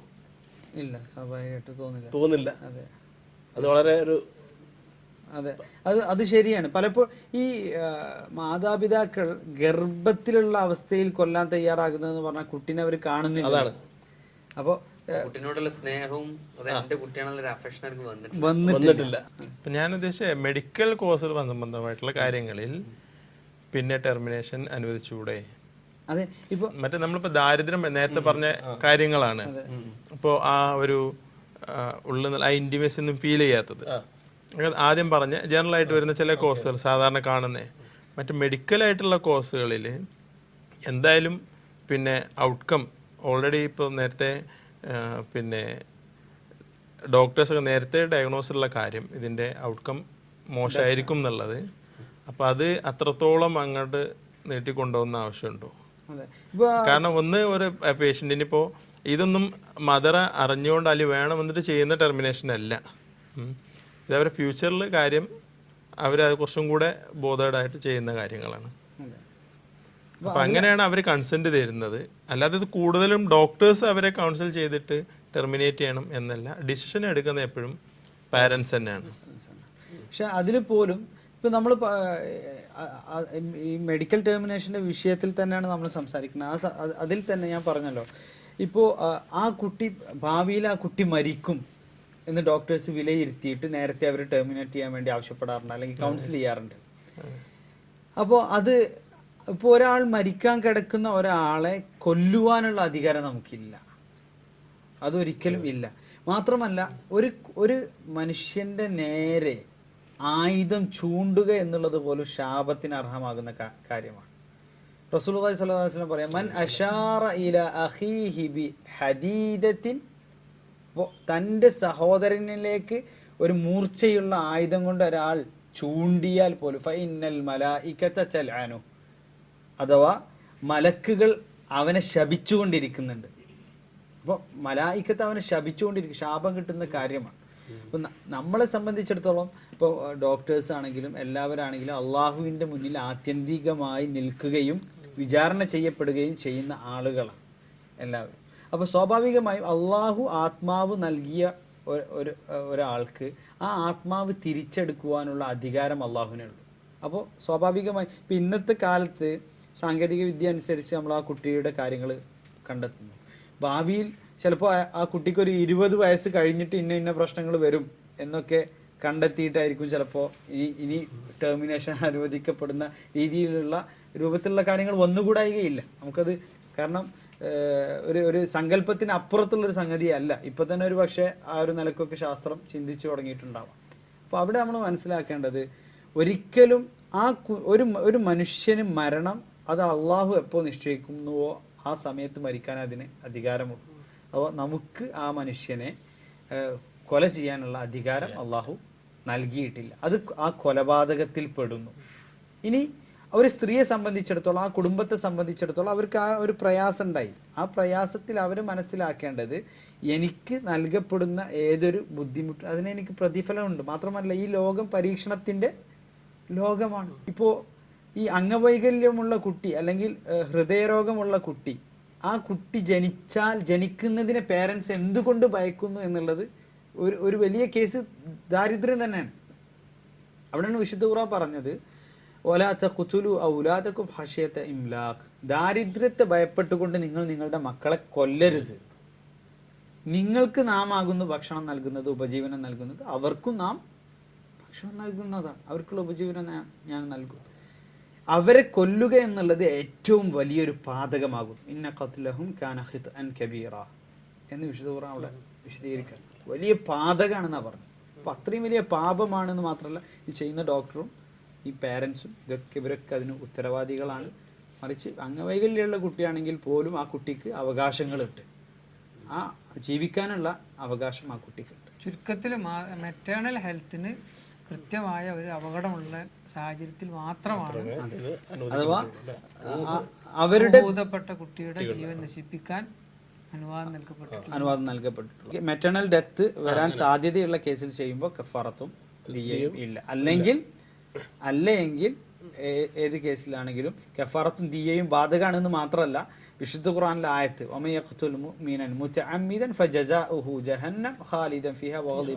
ആ ആയത്തുകളിലൊക്കെ പരാമർശിക്കപ്പെട്ട കഠിനമായ ശിക്ഷയ്ക്ക് ഇവർ അർഹരാകാൻ സാധ്യതയുണ്ട്. ഇതേപോലെ MTP ആക്ടിൽ ഇൻഡിക്കേഷൻ ആയിട്ടുള്ള മറ്റ് സോഷ്യൽ പ്രോബ്ലംസ് ഉണ്ട്. അതിലൊന്ന് റേപ്പ് എന്ന് ഉദ്ദേശിച്ചത്, രണ്ടാമത്തെ ഒന്നാണ് പിന്നെ ഇല്ലീഗൽ പ്രഗ്നൻസി, മൂന്നാമത് സൈക്കാട്രിക് പേഷ്യൻസ്. ഇപ്പോൾ ഇതിലൊക്കെ ഇപ്പോൾ ഒരു പ്രഗ്നൻ്റ് ആയിക്കഴിഞ്ഞാൽ പിന്നെ നമുക്ക് ടെർമിനേറ്റ് ചെയ്തുകൂടെ. അക്കോർഡിംഗ് ടു മറ്റേ MTP ആക്ട് പ്രകാരം ചെയ്യാമെന്നാണ്. ഇസ്ലാമിക് വ്യൂവിൽ എന്താണ് താങ്കൾ പറയാനുള്ളത്? അതിൽ സ്വാഭാവികമായും ഇപ്പോൾ റേപ്പ്, അതേപോലെ തന്നെ ഇല്ലീഗൽ പ്രഗ്നൻസി പോലെയുള്ള ഇഷ്യൂസ് നമ്മൾ ചർച്ച ചെയ്യുന്നതിൻ്റെ മുമ്പ് ഇസ്ലാമിൻ്റെ ഒരു കാഴ്ചപ്പാടനുസരിച്ച് പ്രശ്നങ്ങൾ വന്ന് കഴിഞ്ഞതിന് ശേഷം അതിനെ ചികിത്സിക്കുന്നതിന് പകരം ആ പ്രശ്നങ്ങൾ സംഭവിക്കാതിരിക്കുവാനുള്ള സംഗതികളാണ് നോക്കുക. അപ്പോൾ മലയാളത്തിൽ നമ്മൾ പറയും സൂക്ഷിച്ചാൽ ദുഃഖിക്കേണ്ട, നമ്മൾ സാധാരണ പറയാറുണ്ട് prevention is better than cure എന്ന് പറയുന്ന തത്വം. അപ്പോൾ അതനുസരിച്ച് സ്വാഭാവികമായും ഇപ്പോൾ റേപ്പ് കേസുകൾ നമ്മൾ എടുത്ത് പരിശോധിച്ചാൽ ശരിക്കും പരിശോധിക്കാൻ നമ്മൾ തയ്യാറാവും. അപ്പോൾ അതിൽ കൂടുതലും ക്രിമിനൽ പശ്ചാത്തലമുള്ള ആളുകൾ, അത് ചെയ്യുന്ന ആളുകൾ മദ്യത്തിനും മയക്കുമരുന്നിനും ഒക്കെ അടിമയായിരിക്കുന്ന അവസ്ഥ ഉണ്ട്. അധിക കേസുകളിലും അത് നമുക്ക് കാണാൻ സാധിക്കും.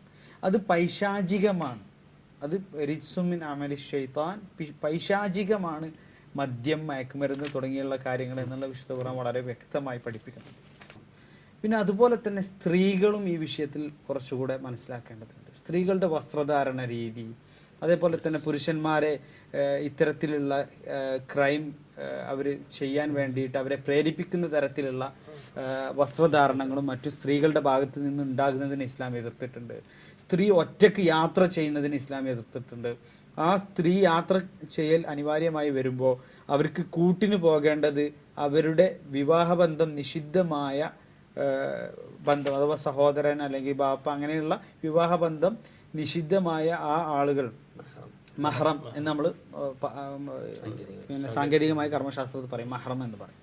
അപ്പോൾ അത് ആ മഹ്റം കൂടെ പോകണം. അപ്പോൾ അവരെ ഒറ്റയ്ക്ക് വിടാൻ പാടില്ല എന്നാണ്. അപ്പോൾ ഇത്തരം ഒരുപാട് നിയമങ്ങൾ ഈ വിഷയത്തിൽ വരുന്നുണ്ട്.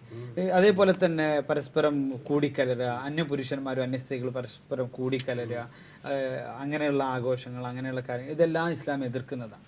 അപ്പോൾ അവിടെ നമ്മൾ മനസ്സിലാക്കുന്നത് ഈ നിയമം ലംഘിച്ചത് കൊണ്ടാണ് ഏറിയ പങ്കും സംഭവിക്കുന്നത്. എന്നാൽ അല്ലാത്ത നിലക്കും സംഭവിച്ചേക്കാം, സംഭവിക്കാൻ ഇടയുണ്ട്. സംഭവിക്കാൻ ഇടയില്ല എന്നല്ല, ഏറിയ പങ്കു സംഭവിക്കുന്നത് ഇത്തരം നിയമങ്ങൾ ഹനിക്കുന്നത് കൊണ്ടാണ്. ഇനി അപ്രകാരം സംഭവിച്ചാൽ, ഇപ്പോൾ ഒരു സ്ത്രീ റേപ്പ് ചെയ്യപ്പെട്ടു, അവിടെ നമ്മൾ മനസ്സിലാക്കേണ്ടത് റേപ്പ് ചെയ്ത ആൾക്കുള്ള ശിക്ഷ അതികഠിനമാണ്. ഇസ്ലാം അതിൽ പറയുന്നത് എന്താണെന്ന് വെച്ചാൽ, വിശുദ്ധ ഖുർആനിൽ സൂറത്തുൽ മാഇദയിലെ 33-ാമത്തെ വചനം, ഇന്നമാ ജസാഉൽ ലദീന യുഹാരിബൂന അല്ലാഹ വറസൂലഹു വയസ്ഔന ഫിൽ അർളി ഫസാദ അൻ യുഖത്തലു ഔ യുസല്ലബു ഔ തുഖത്തഅ ഐദീഹിം വഅർജുലുഹും മിൻ ഖിലാഫ് ഔ യുൻഫൗ മിനൽ അർദ് ദാലിക ലഹും ഖിസ്യുൻ ഫിദ് ദുനിയ വലഹും ഫിൽ ആഖിറതി അദാബുൻ അദീം. അല്ലാഹുവോടും അവൻ്റെ പ്രവാചകനോടും യുദ്ധം ചെയ്യുകയും ഭൂമിയിൽ കുഴപ്പം സൃഷ്ടിക്കുകയും ചെയ്യുന്ന ആളുകൾ, ഫസാദ്, ഇപ്പോൾ റേപ്പ് എന്നുള്ളത് ആ ഗണത്തിൽപ്പെടുന്നൊരു സംഗതിയാണ്. അവർ വധിക്കപ്പെടുക എന്നുള്ളത് അവർക്കുള്ള ശിക്ഷയാണ് പറയുന്നത്. ഔ യുസല്ലബു, ആ വധിക്കപ്പെട്ട അവരുടെ ശരീരം കുരിശി തറക്കുക എന്നുള്ളത്. ഔ തുഖത്തഅ ഐദീഹിം വഅർജുലുഹും മിൻ ഖിലാഫ്, അവരുടെ കൈകളും കാലുകളും ഓപ്പോസിറ്റായിട്ട് ഛേദിക്കുക, വലത് കൈ ഛേദിക്കുക, അങ്ങനെ ഇടത് കാൽ ഛേദിക്കുക എന്ന രൂപത്തിൽ അവരുടെ കൈകാലുകൾ ഓപ്പോസിറ്റായിട്ട് ഛേദിക്കുക. ഔ യുൻഫൗ മിനൽ അർദ്, അല്ലെങ്കിൽ അവരെ നാട് കടത്തുക. അപ്പോൾ ഓരോരുത്തരും ചെയ്തിട്ടുള്ള പാപം, അവർ ചെയ്തിട്ടുള്ള ക്രൈം എത്രത്തോളമാണോ അതിനനുസരിച്ചുള്ള ഇത്രയും ശിക്ഷകൾ അവർക്ക് ആർക്ക് നൽകാവുന്നതാണ്? കോടതിക്ക്, ഇസ്ലാമിക കോടതിക്ക് അവർക്ക് നൽകുവാനുള്ള അധികാരം നൽകിയിട്ടുണ്ട്. എന്നിട്ട് പറയുന്നത് ദാലിക ലഹും ഖിസ്യുൻ ഫിദ് ദുനിയ, ദുനിയാവിൽ അത് അവർക്കുള്ള നിന്ദ്യതയാണ് എന്നതുകൊണ്ട് അവസാനിച്ചില്ല, അതിശക്തമായ അതിമഹത്തായ ഭയാനകമായ ശിക്ഷ അവർക്ക് അന്ത്യദിനത്തിലും ലഭിക്കുന്നുണ്ട്. അപ്പോൾ അത്രയും വലിയ പാപമായിട്ടാണ് പഠിപ്പിക്കുന്നത്. അപ്പോൾ ഈ ശിക്ഷ നൽകുമ്പോൾ നമുക്ക് തോന്നും ഇത്രയും വലിയ ശിക്ഷ എന്തിനാണ് നൽകുന്നത്? സ്വാഭാവികമായും പിന്നീട് അത്തരം ക്രൈമുകൾ ആവർത്തിക്കപ്പെടാതിരിക്കാൻ അതൊരു കാരണമാണ്. അപ്പോൾ നമ്മുടെ നാട്ടിൽ പലപ്പോഴും ഇപ്രകാരം ക്രൈമുകൾ ചെയ്യുന്ന ആളുകൾ ശിക്ഷിക്കാതെ പോകുന്നു, അതല്ലെങ്കിൽ അങ്ങനെ പിടിക്കപ്പെട്ടാൽ തന്നെ അവർക്ക് വേണ്ട വിധത്തിലുള്ള ശിക്ഷ നൽകുന്നില്ല. നമുക്കറിയാമല്ലോ, പല ആളുകൾ, ഗോവിന്ദചാമിനെ പോലെയുള്ള ആളുകളൊക്കെ നമ്മുടെ മുന്നിൽ ഇന്നും പത്രങ്ങളിലും സോഷ്യൽ മീഡിയകളിലൊക്കെ ആളുകൾ വളരെ ചർച്ച ചെയ്യുന്ന വിഷയമാണ്. അപ്പോൾ ഒരു സ്ത്രീ അത്ര ക്രൂരമായി കൊന്ന ആളുകൾ പോലും ഇത്തരത്തിൽ ശിക്ഷകൾക്ക് വിധേയരാകുന്നില്ല എന്നതൊരു വിഷയം. ഇനി ഒരു റേപ്പ് ചെയ്യപ്പെട്ടൊരു കുഞ്ഞുണ്ടായി എന്ന് വിചാരിക്കാം.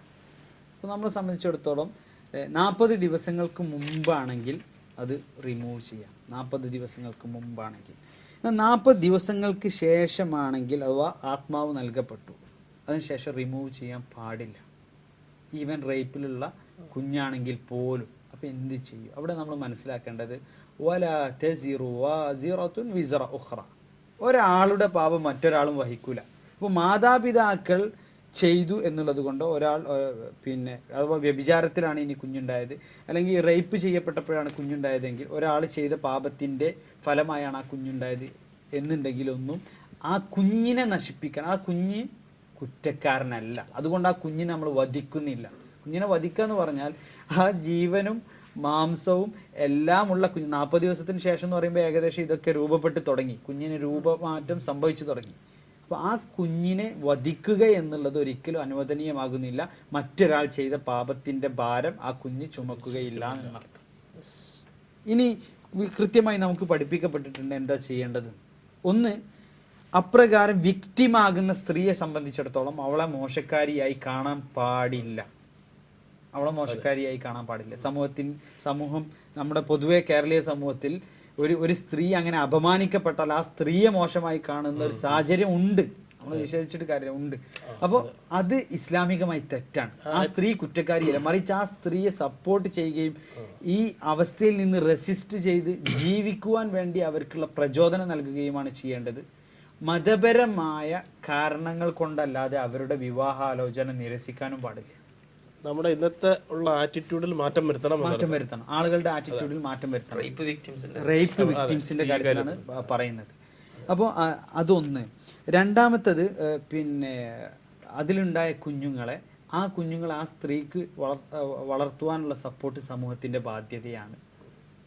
ആ വിക്ടിമായിട്ടുള്ള കുഞ്ഞിനെ വളർത്തേണ്ട, അഥവാ ആ സ്ത്രീക്ക് ആ കുഞ്ഞിനെ നോക്കാൻ സാധിക്കാതെ വരുന്നുവെങ്കിൽ സ്വാഭാവികമായും ബൈത്തുൽ മാൽ അഥവാ ഇസ്ലാമിക ഭരണകൂടം ഉണ്ടെങ്കിൽ ആ ഭരണകൂടം ആ സ്ത്രീക്ക് ആ കുഞ്ഞിനെ നോക്കുവാനുള്ള ചെലവും കാര്യങ്ങളും വഹിക്കുന്നതാണ്.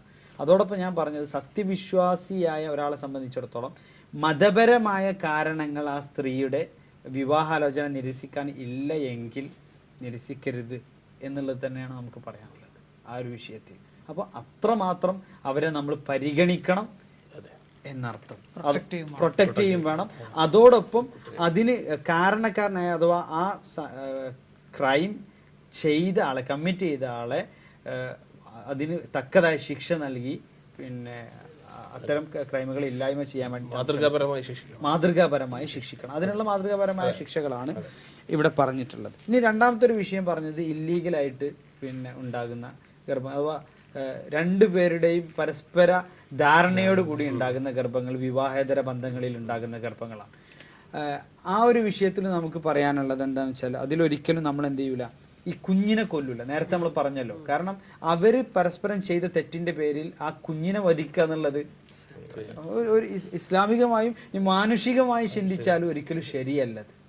അപ്പോൾ അവിടെ നമ്മൾ മനസ്സിലാക്കേണ്ടത്, ഇസ്ലാമികമായ ഒരുപാട് നിയമങ്ങളുണ്ട്. ആ കുഞ്ഞിനെ നമ്മൾ ചേർത്ത് വിളിക്കുക മാതാവിലേക്കാണ്. മാത്രമല്ല മാതാവാണ് ആ കുഞ്ഞിനെ വളർത്തേണ്ടത്. ആ വളർത്താൻ ആ മാതാവിന് സാധിച്ചിട്ടില്ലെങ്കിൽ മുസ്ലിം സമൂഹം അഥവാ ബൈത്തുൽ മാൽ ഇസ്ലാമിക ഭരണകൂടമാണെങ്കിൽ ആ ഭരണകൂടമായിരിക്കും ആ കുഞ്ഞിനെ വളർത്തുക. അതല്ലെങ്കിൽ മുസ്ലിം സമൂഹം ആണ് അവരെ വളർത്തുക. അത് വളരെ വ്യക്തമായി തന്നെ വന്നിട്ടുണ്ട്. ആ കുട്ടിയുടെ വിഷയത്തിൽ വളരെ വ്യക്തമായി തന്നെ പ്രതിപാദിക്കപ്പെട്ടിട്ടുണ്ട്. മുമ്പ് റേപ്പിൽ പറഞ്ഞതുപോലെ തന്നെ 40 ദിവസത്തിന് മുമ്പാണെങ്കിൽ ആ ബീജത്തെയും കളയാം.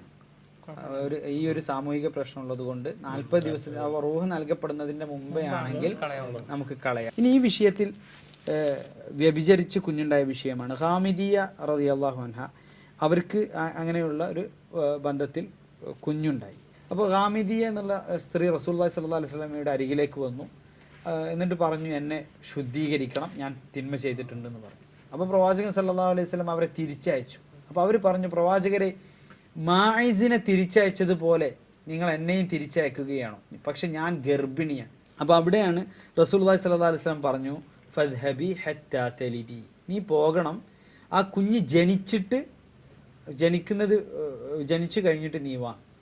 സ്വാഭാവികമായി ആ കുഞ്ഞിനെ കൊല്ലുക എന്നുള്ളതല്ല, അഥവാ ആ കുഞ്ഞിനെയും ഉമ്മയെയും കൊല്ലുക എന്നുള്ളതല്ല. ആ കുഞ്ഞ് തെറ്റ് ചെയ്യാത്തത് കൊണ്ടാണ് ജനിച്ചതിന് ശേഷം എന്ത് ചെയ്യണം, നീ മടങ്ങി വാ, അപ്പോൾ നീ ജനിച്ചതിന് ശേഷം വാ എന്ന് പറഞ്ഞത്. ഇനി അതിനുശേഷം ആ സ്ത്രീ പോകുകയും ആ കുഞ്ഞിനെയും കൊണ്ട് ഒരു പിന്നെ തുണിയിൽ ആ കുഞ്ഞിനെയുമായി ആ സ്ത്രീ വന്നു. അപ്പോൾ പ്രവാചകൻ സല്ലല്ലാഹു അലൈഹി വസല്ലമ പറഞ്ഞു, പിന്നെ നീ വീണ്ടും പോകണം, ആ സ്ത്രീ വന്ന് പറഞ്ഞു, റസൂൽ ഞാൻ പ്രസവിച്ചിട്ടുണ്ട്. അപ്പോൾ വീണ്ടും പറഞ്ഞു, നീ വീണ്ടും മടങ്ങി പോകണം. ഇദ്ഹബി ഫഅർദിഇഹി ഹത്താ തഫ്തിമി, നീ പോയിട്ട് പൂർണ്ണമായിട്ട് അവൻ്റെ മുലകുടി മാറ്റുന്ന അത്രയും അഥവാ ആ 2 വർഷം മുല കൊടുക്ക്, എന്നിട്ട് അത് കഴിഞ്ഞിട്ട് വീണ്ടും വാ എന്ന് പറയാം. അങ്ങനെ ഈ മുലകുടിയൊക്കെ മാറി എല്ലാ ഭക്ഷണങ്ങളൊക്കെ കഴിക്കുന്ന അവസ്ഥയിലേക്ക് ആ കുട്ടി എത്തിയപ്പോൾ, എന്നിട്ട് ഈ സ്ത്രീ സുബ്ഹാനല്ലാഹ് ആ കുട്ടിയുടെ കയ്യിൽ ഒരു റൊട്ടി കഷ്ണം കൊടുത്തിട്ടാണ് പിന്നെ കൊണ്ടുവരുന്നത്. അഥവാ ഭക്ഷണമൊക്കെ കഴിക്കാറായിട്ടുണ്ട്, മുലകുടിയൊക്കെ മാറിയിട്ടുണ്ട് എന്നുള്ള ബോധ്യപ്പെടുത്താൻ. അങ്ങനെ പ്രവാചകൻ അഥവാ അവർ ചെയ്ത തെറ്റിൽ നിന്ന് ആ പശ്ചാത്തപിച്ച് മടങ്ങിയതിൻ്റെ ആ സത്യസന്ധതയാണ് അത് ബോധ്യപ്പെടുത്തുന്നത്. അപ്പോൾ പ്രവാചകൻ സല്ലല്ലാഹു അലൈഹി വസല്ലം പറഞ്ഞു, കാരണം അവർ തന്നെ അവരെ ശുദ്ധീകരിക്കാൻ വേണ്ടി ആവശ്യപ്പെട്ടു, അവർ ചെയ്ത തിന്മ ഏറ്റു പറഞ്ഞു, അവർ വിവാഹത്തിന് ശേഷം വ്യഭിചരിച്ച സ്ത്രീയാണ്. അപ്പോൾ സ്വാഭാവികമായും എറിഞ്ഞു കൊല്ലുക എന്നുള്ളതാണ് വിവാഹിതനായ ഒരാൾ അഥവാ വിവാഹശേഷം ഒരാൾ വ്യഭിചരിച്ചാലുള്ള ശിക്ഷ. അപ്പോൾ പ്രവാചകൻ സല്ലല്ലാഹു അലൈഹി വസല്ലമ വീണ്ടും ഈ സ്ത്രീ വന്നു, അഥവാ 2 വർഷം കഴിഞ്ഞ് വീണ്ടും ആ സ്ത്രീ വരികയാണ്, എന്നെ ശുദ്ധിയാക്കണം എന്ന് പറഞ്ഞുകൊണ്ട് പ്രവാചകൻ്റെ അരികെ. അപ്പോൾ പ്രവാചകൻ സല്ലല്ലാഹു അലൈഹി വസല്ലം ആ കുട്ടിയെ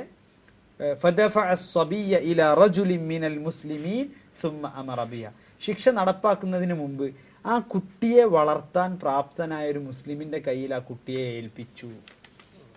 അവിടെയാണ് നമുക്കുള്ള തെളിവ്. ആ കുഞ്ഞിനെ കൊല്ലുക എന്നുള്ളതല്ല, അത് സമൂഹത്തിന്റെ ബാധ്യതയാണ്. അപ്പോൾ അവരാര് വളർത്തും, അവരുടെ മറ്റു കാര്യങ്ങൾ എന്തൊക്കെ നോക്കും, അത് നമ്മുടെ ബാധ്യതയാണ്. ഗർഭാവസ്ഥയിൽ പോലും അതിനെ എറിഞ്ഞു കൊല്ലാനുള്ള കാരണം കുട്ടിക്ക് ജീവിക്കാനുള്ള അവകാശം, ആ കുട്ടിക്കുള്ള അവകാശം അവിടെ ഉണ്ട്. അപ്പോൾ ആ കുട്ടിയെ പരിഹസിക്കാൻ പാടില്ല. ആ കുട്ടിയെ പരിഹസിച്ചാൽ ആ പരിഹസിച്ച ആളെ ഭരണാധികാരിക്ക് ശിക്ഷിക്കാം. പിന്നെ അതുപോലെ തന്നെ ഉള്ളത് ഇപ്പോൾ പിന്നെ ഭ്രാന്ത് പോലെയുള്ള സൈക്കാട്രി പേഷ്യൻ്റ് ആണെങ്കിൽ, അപ്പോൾ സ്വാഭാവികമായി അവർക്ക് ഗർഭം ധരിക്കുന്നത് ഈ രൂപത്തിലുള്ള പ്രശ്നങ്ങളും പ്രയാസങ്ങളും ഉണ്ടാക്കുന്നുണ്ടെങ്കിൽ ചിലപ്പോൾ സ്വാഭാവികമായും ഒരാൾ വിവാഹം ചെയ്ത് ആ രൂപത്തിലുള്ള സ്ത്രീ ആയിരിക്കാം, അവർക്ക് കുഞ്ഞുങ്ങൾ ഉണ്ടാകാൻ ആഗ്രഹിക്കുന്നുമുണ്ടാക്കാം. വിലക്കാനുള്ള അധികാരം നമുക്ക് ഇല്ല. അപ്പോൾ കുഞ്ഞ് നിലനിൽക്കുന്നുവെങ്കിൽ നിലനിൽക്കും, ഇല്ലെങ്കിൽ പോകേണ്ടതാണെങ്കിൽ അത് പോകും. പക്ഷെ അങ്ങനെയുള്ളൊരു പേഷ്യൻ്റാണ് എന്നുള്ളത് കൊണ്ട് നമുക്ക് എന്ത് ചെയ്യാൻ പറ്റില്ല, കളയാനുള്ള അധികാരം ഇല്ല. പിന്നെ നമുക്ക് മനസ്സിലാക്കാൻ സാധിക്കും, അഥവാ സ്വാഭാവികമായും ആ സ്ത്രീ ഗർഭം ധരിക്കുന്നത് കൊണ്ട് ഒരുപാട് ഇതേപോലെയുള്ള ഉപദ്രവങ്ങൾ, ആ സ്ത്രീയുടെ തന്നെ ആരോഗ്യപരമായ അങ്ങനെയുള്ള കാര്യങ്ങൾക്കൊക്കെ ഒരുപാട് പ്രശ്നങ്ങൾ പ്രയാസങ്ങൾ വരുന്നുണ്ടെങ്കിൽ 40 ദിവസത്തിൻ്റെ മുമ്പേ ആണെങ്കിൽ, കാരണം അത് നമുക്ക് നേരത്തെ ഡിറ്റക്റ്റ് ചെയ്യാൻ പറ്റുന്നത് കൊണ്ട് 40 ദിവസത്തിൻ്റെ മുമ്പേ ആണെങ്കിൽ കളയാവുന്നതാണ്. മറ്റ് ചില സന്ദർഭങ്ങളിൽ നമുക്ക് ടെർമിനേഷൻ അനിവാര്യമായിട്ട് വരാറുണ്ട്. ഫോർ എക്സാമ്പിൾ മെറ്റേണൽ ചില ഇൻഫെക്ഷ്യസ് ഡിസീസ്, റുബല്ല പോലത്തെ അസുഖങ്ങൾ, അതേപോലെ ഫസ്റ്റ് തന്നെ കാണുന്ന ചിക്കൻ പോക്സ് ഉണ്ടെങ്കിൽ ഇതിലൊക്കെ അതൊക്കെ കുട്ടിക്ക് പിന്നെ ബാധിക്കുന്ന കാര്യങ്ങളാണ്.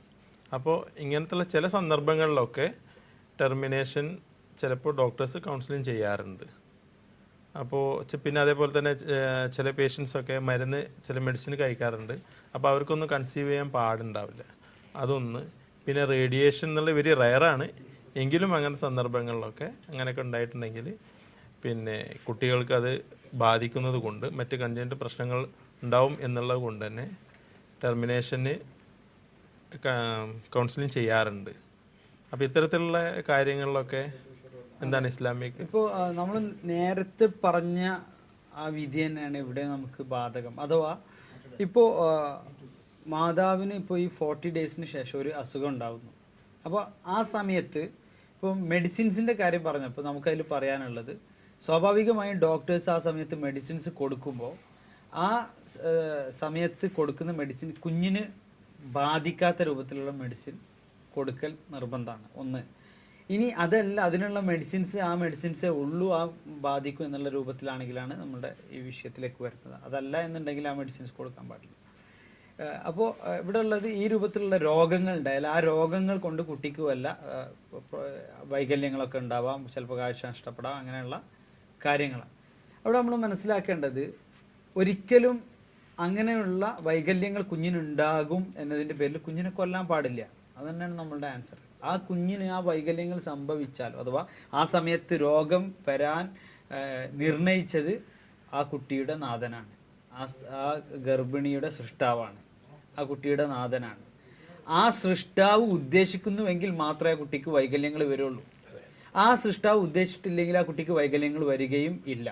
ഇപ്പോൾ ചിക്കൻ പോക്സ് ഉണ്ടായ സ്ത്രീയോട് ടെർമിനേഷൻ ചെയ്യാൻ വേണ്ടി ആവശ്യപ്പെടുകയും അവർ ചെയ്യാൻ ആഗ്രഹിക്കുമ്പോൾ അടുത്തുണ്ടായിരുന്ന അഥവാ മറ്റൊരു ഒരു പിന്നെ അവർ ഒക്കെ വില്ലിങ് ആയിരുന്ന സമയത്ത് അവരുടെ ഒരു ബന്ധു അതിനെ വളരെ ശക്തമായിട്ട് എതിർക്കുകയും അതിനുശേഷം പ്രസവിച്ചൊരു കുഴപ്പമില്ലാതെ കുഞ്ഞിന്ന് ജീവിച്ചിരിക്കുന്ന സാഹചര്യമുണ്ട്. അപ്പോൾ എല്ലാ സമയത്തും ഞാൻ പറയുന്നത് ഇനി ഡോക്ടർമാർ നിർദ്ദേശിച്ചാൽ തന്നെ എല്ലാ സമയത്തും ആ നിർദ്ദേശങ്ങളോ ആ നിഗമനങ്ങളോ ശരിയാവാറും ഇല്ല. അപ്പോൾ ഇതൊന്നും നമ്മുടെ കയ്യിലുള്ള ഒരു കാര്യമല്ല. ഒരുപക്ഷെ കണക്കുകളുടെയും ഇതിൻ്റെയൊക്കെ പിൻബലത്തിലാകാം ഡോക്ടേഴ്സ് അങ്ങനെ പറയുന്നത് എങ്കിൽ കൂടി നമ്മൾ മനസ്സിലാക്കേണ്ടത് ഇപ്പോൾ ആ കുട്ടിക്ക് കാഴ്ച പോയി, പക്ഷെ കാഴ്ചയില്ലാതെ ജീവിക്കാനുള്ള അവകാശം ആ കുട്ടിക്കുണ്ട്.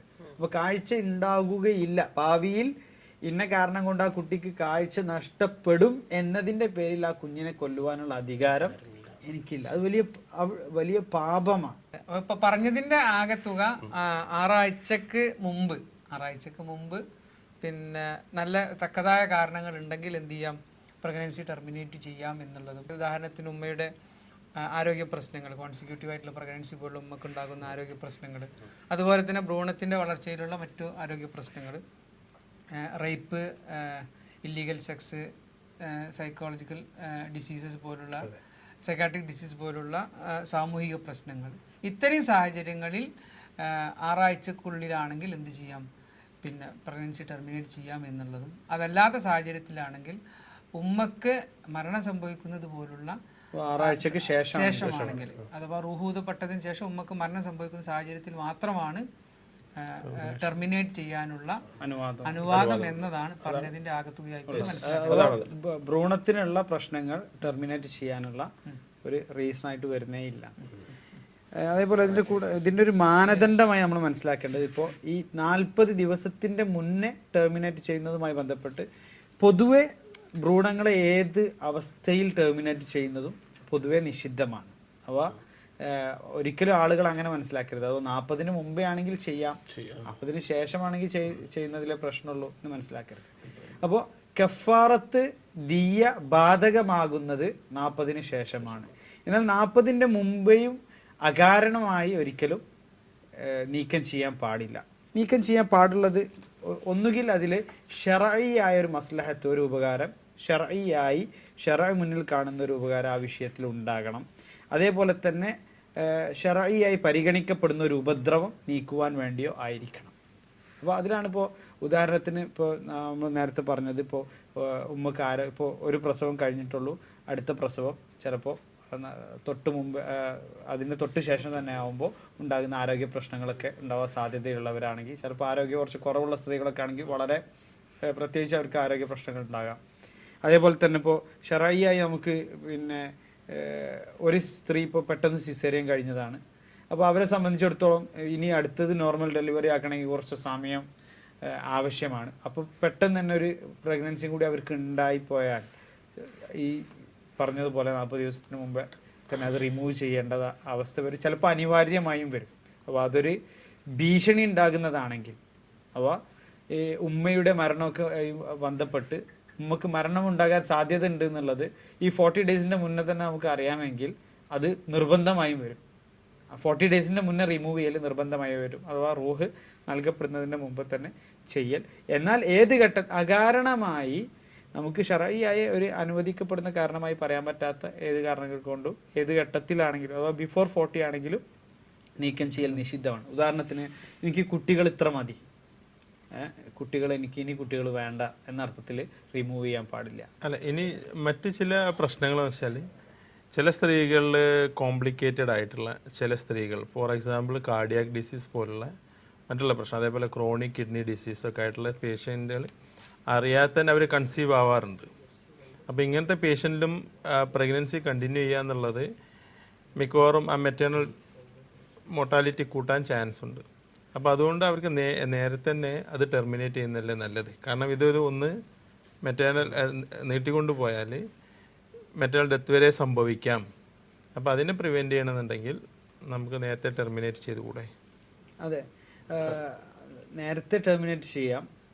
രണ്ടാമത്തത്, അതിൻ്റെ ടെർമിനേറ്റ് ചെയ്യുന്നതിൻ്റെ മുമ്പ് നമുക്ക് ആ സ്ത്രീക്ക് അത്തരത്തിലുള്ള കാരണങ്ങൾ, അഥവാ ആ സ്ത്രീ പ്രഗ്നൻ്റ് ആയാൽ ഈ രൂപത്തിലുള്ള പ്രശ്നങ്ങൾ ഉണ്ടാകും, അഥവാ പ്രഗ്നൻ്റ് ആവാൻ പറ്റാത്ത ഒരവസ്ഥ ആ സ്ത്രീക്കുണ്ടെങ്കിൽ അവർ ഗർഭം ധരിക്കാതിരിക്കാനുള്ള മാർഗങ്ങളാണ് നമ്മൾ നോക്കേണ്ടത്. അഥവാ ഉണ്ടായിട്ട് കളയുക എന്നുള്ളതിനേക്കാൾ ഗർഭം ധരിക്കാതിരിക്കാനുള്ള റിലയബിൾ ആയിട്ടുള്ള മാർഗങ്ങൾ നമുക്ക് സ്വീകരിക്കാവുന്നതാണ്.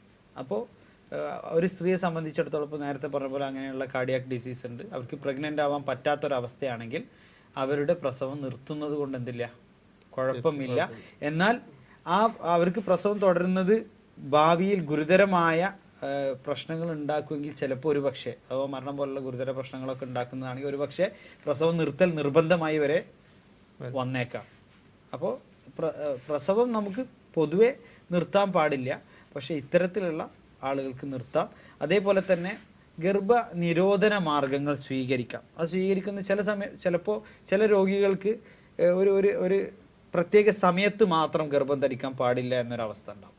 അപ്പോൾ ആ ഒരു സമയം ലഭിക്കാൻ വേണ്ടിയിട്ട് ആ സമയത്ത് അവർക്ക് ഗർഭനിരോധന മാർഗം സ്വീകരിക്കാം. ഗർഭനിരോധനത്തിൻ്റെ നിരോധന മാർഗങ്ങളെ കുറിച്ചാണല്ലോ ഇപ്പോൾ അവസാനം സംസാരിച്ചത്. അതിൻ്റെ മൊത്തത്തിലുള്ള ഒരു ഇസ്ലാമിൻ്റെ കാഴ്ചപ്പാടുള്ളത് വേറെ ഏതൊക്കെ സാഹചര്യത്തിലാവാം? മുമ്പ് സ്വഹാബികളുടെ കാലത്ത് അത്തരത്തിലുള്ള സംവിധാനങ്ങൾ നിലനിന്നിരുന്നോ? അതിനെക്കുറിച്ചൊന്ന് വിശദീകരിച്ചു. അതെ, മൊത്തത്തിൽ പൊതുവെ ഇസ്ലാം ഗർഭനിരോധന മാർഗത്തിനെതിരാണ് പൊതുവെ. അഥവാ അകാരണമായി ഗർഭനിരോധനം നടത്തുക എന്നുള്ളത് ഒരു ഇസ്ലാമികമായി പ്രോത്സാഹിപ്പിക്കപ്പെട്ട സംഗതിയല്ല. കാരണം എന്താണെന്ന് വെച്ചാൽ പ്രവാചകൻ സല്ലല്ലാഹു അലൈഹി വസല്ലം മക്കൾ ഉണ്ടാകുക എന്നുള്ളതിനാണ് പ്രോത്സാഹിപ്പിച്ചത്. അതിന് പിന്നെ സമൂഹത്തിന് ഒരുപാട് അഡ്വാൻറ്റേജസ് ഉണ്ട്. സാമ്പത്തിക രംഗത്തും മറ്റു രംഗത്തും സോഷ്യൽ രംഗത്തൊക്കെ ഒരുപാട് അഡ്വാൻറ്റേജസ് അതിന് ഉണ്ട്, മക്കൾ ഉണ്ടാകുന്നതിനുണ്ട്. അപ്പോൾ ഇസ്ലാമികമായി പൊതുവെ ഇസ്ലാമിൻ്റെ പൊതു തത്വം എന്ന നിലക്ക് മക്കൾ ഉണ്ടാവുക എന്നുള്ളതാണ് പ്രൊമോട്ട് ചെയ്യുന്നത്, അതായത് പ്രോത്സാഹിപ്പിക്കുന്ന ഒരു സംഗതി. അപ്പോൾ അവിടെ നമ്മൾ പൂർണ്ണമായി അത് ഇല്ലാതാക്കുക എന്നുള്ള സംഗതി ഏതായാലും ഇസ്ലാം ഒരിക്കലും പ്രോത്സാഹിപ്പിക്കുന്നില്ല, നേരത്തെ പറഞ്ഞ കേസുകൾക്കല്ലാതെ. അപ്പോൾ ആ സ്ത്രീക്ക് പ്രഗ്നൻ്റ് ആവാൻ പറ്റാത്തൊരവസ്ഥയാണ്. ചിലപ്പോൾ ആ രൂപത്തിലുള്ള പ്രശ്നങ്ങളുണ്ടെങ്കിൽ അവരുടെ പ്രസവം നിർത്തുന്നതുകൊണ്ട് നമുക്ക് കുഴപ്പമില്ല. എന്നാൽ ചില സമയത്ത് ഇപ്പോൾ ഗർഭനിരോധന മാർഗങ്ങൾ അനിവാര്യത എന്ന് നമ്മൾ പറയുന്നില്ല, ആവശ്യങ്ങൾക്ക് വേണ്ടി താൽക്കാലികമായി ഗർഭനിരോധന മാർഗങ്ങൾ സ്വീകരിക്കാം. ടെമ്പററി കോൺട്രസെപ്ഷൻ ഉപയോഗിക്കാം. മറ്റു ചില സന്ദർഭങ്ങളിൽ പെർമനന്റ് ആയിട്ട് ഉപയോഗിക്കുമ്പോൾ അവർക്ക് അതിനുള്ള അനിവാര്യത വേണം. അപ്പോൾ പെർമനന്റ് ആയിട്ട് നമ്മൾ നിർത്തലാക്കുമ്പോൾ ആ സ്ത്രീയെ സംബന്ധിച്ചിടത്തോളം പ്രഗ്നന്റ് ആവുക എന്നുള്ളത് ഒരു ത്രെറ്റനിങ് ആയിട്ട് മാറുമ്പോൾ എന്ത് ചെയ്യുന്നുള്ളൂ, നമ്മളത് അനുവദിച്ചു കൊടുക്കുന്നുള്ളൂ. ഏത് രീതിയിലുള്ള കോൺട്രസെപ്ഷനാണ് ഇസ്ലാം മുന്നോട്ട് വെക്കുന്നത്? നമുക്ക് ഇസ്ലാമികമായി ഗർഭനിരോധന മാർഗങ്ങൾ അതിനുള്ള നിബന്ധന, അതിനെക്കുറിച്ച് കൂടുതൽ പറയേണ്ടത് ഡോക്ടർമാരാണ്. അപ്പോൾ ആ വിഷയത്തിൽ പിന്നെ ആ ഗർഭനിരോധന മാർഗത്തിന് നമുക്ക് ചില നിബന്ധനകളുണ്ട്. അപ്പോൾ ഒരു മനുഷ്യൻ്റെ സന്താനോൽപാദനത്തെ അത് ഭാവിയിൽ പ്രതികൂലമായി ബാധിക്കാൻ പാടില്ല. ഒന്ന്, അതായത് ടെമ്പററി ആയിട്ട് ഉപയോഗിക്കുന്ന ഗർഭനിരോധന മാർഗം തന്നെ അയാളുടെ സന്താനോൽപാദനത്തെ പ്രതികൂലമായി ബാധിക്കുന്നതാവാൻ പാടില്ല. ഒന്ന്. രണ്ടാമത്തത് അയാൾക്ക് ആരോഗ്യകരമായ പ്രശ്നങ്ങൾ ഉണ്ടാക്കുന്ന അതാവരുത്. പിന്നെ മൂന്നാമത്തത് അയാൾ ഇത് ഉപയോഗിക്കുന്നത് നേരത്തെ നമ്മൾ പറഞ്ഞല്ലോ, ഇപ്പോൾ ദാരിദ്ര്യത്തെ ഭയപ്പെട്ടുകൊണ്ടോ അല്ലെങ്കിൽ എനിക്കിത്ര മക്കൾ മതി എന്ന് പറഞ്ഞുകൊണ്ടോ അല്ലെങ്കിൽ ആ മക്കളെ എനിക്ക് വളർത്താൻ എനിക്ക് സാധിക്കൂല എന്നൊക്കെ പറഞ്ഞുകൊണ്ട് അങ്ങനെ ഒരു അടിസ്ഥാനപരമല്ലാത്ത അങ്ങനെയുള്ള കാരണങ്ങൾ ഉന്നയിച്ചുകൊണ്ട് ആയിരിക്കരുത്. അപ്പോൾ ഇതാണ് നമുക്ക് പറയാനുള്ള ആ വിഷയത്തിലുള്ള കണ്ടീഷൻ. അപ്പോൾ അതിൽ കുറച്ചുകൂടെ റിലയബിൾ ആയിട്ടുള്ള മാർഗങ്ങൾ ഏതൊക്കെയാണെന്നുള്ളത് ഡോക്ടേഴ്സാണ്. അതെ, ഒരു ചോദ്യം കൂടി ഉണ്ടായിരുന്നു. അത് സ്വഹാബികളുടെ കാലത്ത് അവർ ഗുഹ്യസ്ഥാനം തെറ്റിക്കുക എന്നുള്ള അഥവാ പുറത്തേക്ക് കളയാന്നുള്ള, അതെ, അതാണ് ആ മാർഗ്ഗമാണ് അവർ ഉപയോഗിച്ചിരുന്നത്. അസിൽ എന്നാണ് അതിന് നമ്മൾ പറയുക. കുന്നാൻ അസിലു വൽ ഖുർആനു യൻസിൽ, വിശുദ്ധ ഖുർആൻ ഇറങ്ങിക്കൊണ്ടിരിക്കുന്ന അവസ്ഥയിൽ ഞങ്ങൾ അസിൽ ചെയ്യാറുണ്ടായിരുന്നു. അഥവാ എൻ്റെ അർത്ഥം ഖുർആൻ ഞങ്ങളെ വിലക്കിയിട്ടില്ല, വഹി ഇറങ്ങുന്ന കാലത്ത് ഞങ്ങൾ ചെയ്യുമ്പോൾ ഞങ്ങളെ വിലക്കിയിട്ടില്ല. പക്ഷെ അവിടെ നമ്മൾ മനസ്സിലാക്കേണ്ടത് അത് അവർ ഒരുപാട് കാലത്തേക്ക് അങ്ങനെ ചെയ്തുകൊണ്ടേ ഇരിക്കുക, മക്കളുണ്ടാകാതിരിക്കാൻ വേണ്ടി എന്നത് അർത്ഥമാക്കുന്നില്ല. കാരണം പ്രവാചകൻ സല്ലല്ലാഹു അലൈഹി വസല്ലം പറഞ്ഞ തസവ്വജുൽ വദൂദ് അൽ വലൂദ്, അല്ല പ്രസവിക്കുന്ന സ്ത്രീകളെ വിവാഹം ചെയ്യണം, അഥവാ മക്കളുണ്ടാകുക എന്നുള്ളത് പ്രോത്സാഹിപ്പിക്കുക ചെയ്ത്. അപ്പോൾ ആ ഇസ്ലാം പ്രോത്സാഹിപ്പിച്ച ആ സംഗതിക്ക് എതിരായി അവർ പ്രവർത്തിക്കൂല. അപ്പോൾ സ്വാഭാവികമായും അവർ അസിൽ ചെയ്തിട്ടുണ്ടെങ്കിൽ അതിനൊരു കാരണം ഉണ്ടാകും. അപ്പോൾ അതിന് ഒരു ആവശ്യം ഒരു ആവശ്യം ഉണ്ടെങ്കിൽ ചെയ്യാം, അനാവശ്യമായി ചെയ്യാൻ പാടില്ല. സ്പേസിങ്ങിന് വേണ്ടിയിട്ടും ഉപയോഗിക്കാം. സ്പേസിങ്ങിന് വേണ്ടിയിട്ട് ഉപയോഗിക്കാം. അത് നമ്മൾ ചിലപ്പോൾ കുറച്ചും കൂടി ഒരു റീസണബിൾ സ്പേസിങ് റീസണബിൾ സ്പേസ് നമ്മൾ സ്പേസിംഗ് എന്ന് വെച്ചാൽ 2 വർഷം മാക്സിമം 3 വർഷം. അപ്പോൾ അതിലിപ്പോൾ ഇപ്പോൾ നേരത്തെ ഇപ്പോൾ പറഞ്ഞ ഇപ്പോൾ സിസേറിയന് കഴിഞ്ഞിട്ട് ഇപ്പോൾ അതിപ്പോ അവർക്ക് അത് നോർമൽ ആകാൻ വേണ്ടിയിട്ട് സ്കാർ മെച്യൂരിറ്റി ഉണ്ടാവാൻ വേണ്ടിയിട്ട് എന്ത് ചെയ്യാം 2 വർഷം സ്പേസിങ് എന്നുള്ള നിലക്ക്. അപ്പൊ അതൊരു കാരണം എന്താ വെച്ചാൽ അവർക്ക് ജെന്യൂൻ ആയിട്ടുള്ള റീസൺ ആണ്. വീണ്ടും മക്കൾ ഉണ്ടാവണം എന്നുള്ള ആഗ്രഹമാണ് അവരെന്ത് ചെയ്തത് ആ സ്പേസിങ്ങിന് പ്രേരിപ്പിച്ചത്. അതേപോലെ മറ്റൊരു കോൺട്രസെപ്റ്റീവ് മെത്തേഡാണ് കോപ്പർട്ടി എന്നുള്ളത്. ഇതിൽ കൂടുതലും ഫെർട്ടിലൈസേഷൻ നടന്നതിൻ്റെ ഇംപ്ലാന്റേഷൻ പ്രിവെന്റ് ചെയ്യുന്നു. അപ്പോൾ അവിടെയും ഇതൊരു 40 ഡേയ്സിന് മുമ്പുള്ളതാണ്. അപ്പോൾ ആ കോൺട്രസെപ്റ്റീവ് മെത്തേഡിനെ എങ്ങനെയാണ് കോപ്പർട്ടി എന്നുള്ള? ഈ കോപ്പർട്ടിനെ കുറിച്ച് പറയുകയാണെങ്കിൽ അത് മുസ്ലിമീങ്ങളിൽ നിന്നാണ് യഥാർത്ഥത്തിൽ അത് ആ ഒരു അറിവ് വന്നിട്ടുള്ളത്.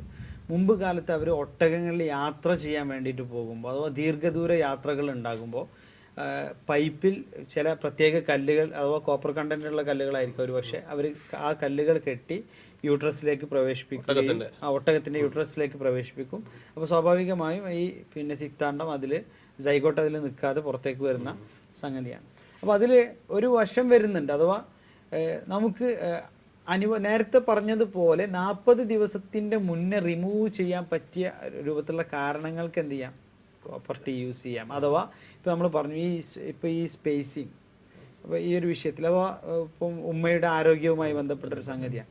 അപ്പോൾ എന്നാൽ ഈ കോപ്പർട്ടി കുറച്ചൊരു പെർമനന്റ് മെത്തേഡായിട്ട് യൂസ് ചെയ്യുന്ന ടൈപ്പ് ആൾക്കാരുണ്ട്. ഇപ്പൊ കാരണം ഇപ്പോൾ 10 വർഷം എന്നൊക്കെ പറയും, 10 വർഷം, അപ്പോൾ 10 വർഷം പിന്നെ ഒരു 10 വർഷം പിന്നെ ഒരു 10 വർഷം എന്ന രൂപത്തിൽ ചെയ്യുന്നത് അതൊരിക്കലും നമുക്ക് എന്ത് ചെയ്യാൻ പറ്റില്ല, അനുവദിക്കാൻ പറ്റില്ല. പിന്നെ ഇതിൽ വരുന്നൊരു പ്രശ്നം എന്താണെന്ന് വെച്ചാൽ ഈ അണ്ടവും ബീജവും യോജിച്ചതിന് ശേഷമാണ് ഇത് സ്വാഭാവികമായും ഗർഭപാത്രത്തിൽ അള്ളിപ്പിടിക്കാതെ പുറത്തേക്ക് വരികയാണല്ലോ.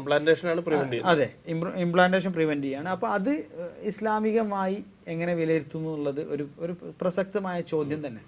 പക്ഷെ അവിടെ ഇമാം ഖുർത്തുബി അദ്ദേഹത്തിന്റെ തഫ്സീറിലൊക്കെ പറയുന്നത്, പണ്ഡിതന്മാർ പൊതുവെ ചർച്ച ചെയ്തപ്പോൾ ഗർഭപാത്രത്തിൽ ഇത് വന്ന് അള്ളിപ്പിടിച്ച് കഴിഞ്ഞതിന് ശേഷമാണ് നമുക്ക് എന്ത് ചെയ്യുന്നത് മറ്റു നിയമങ്ങൾ തുടങ്ങുന്നത്. അഥവാ അതിന്റെ മുമ്പ് അതിന് പ്രത്യേകിച്ചൊരു നിയമമില്ല എന്ന രൂപത്തിൽ, അഥവാ അന്ന് അവരത് ഈ വിഷയം ചർച്ച ചെയ്തിട്ടുണ്ടെന്ന് അർത്ഥം. അപ്പോൾ അതൊന്ന്.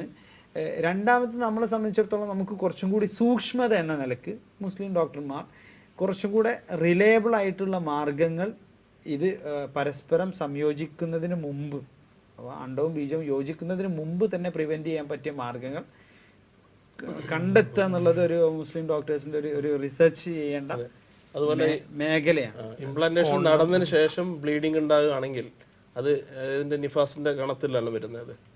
ഇംപ്ലാന്റേഷൻ നടന്നു കഴിഞ്ഞതിന് ശേഷം ബ്ലീഡിംഗ് ഉണ്ടാവുകയാണെങ്കിൽ നിഫാസിന്റെ ഗണത്തിൽ വരുന്നത് ഈ കുഞ്ഞിന് ഒരു എന്തെങ്കിലും ഉണ്ടാവണം, അഥവാ പുറത്തേക്ക് വരുമ്പോൾ ഒരു എന്തെങ്കിലും ഒരു രൂപമോ വസ്തു ഉണ്ടാവണം.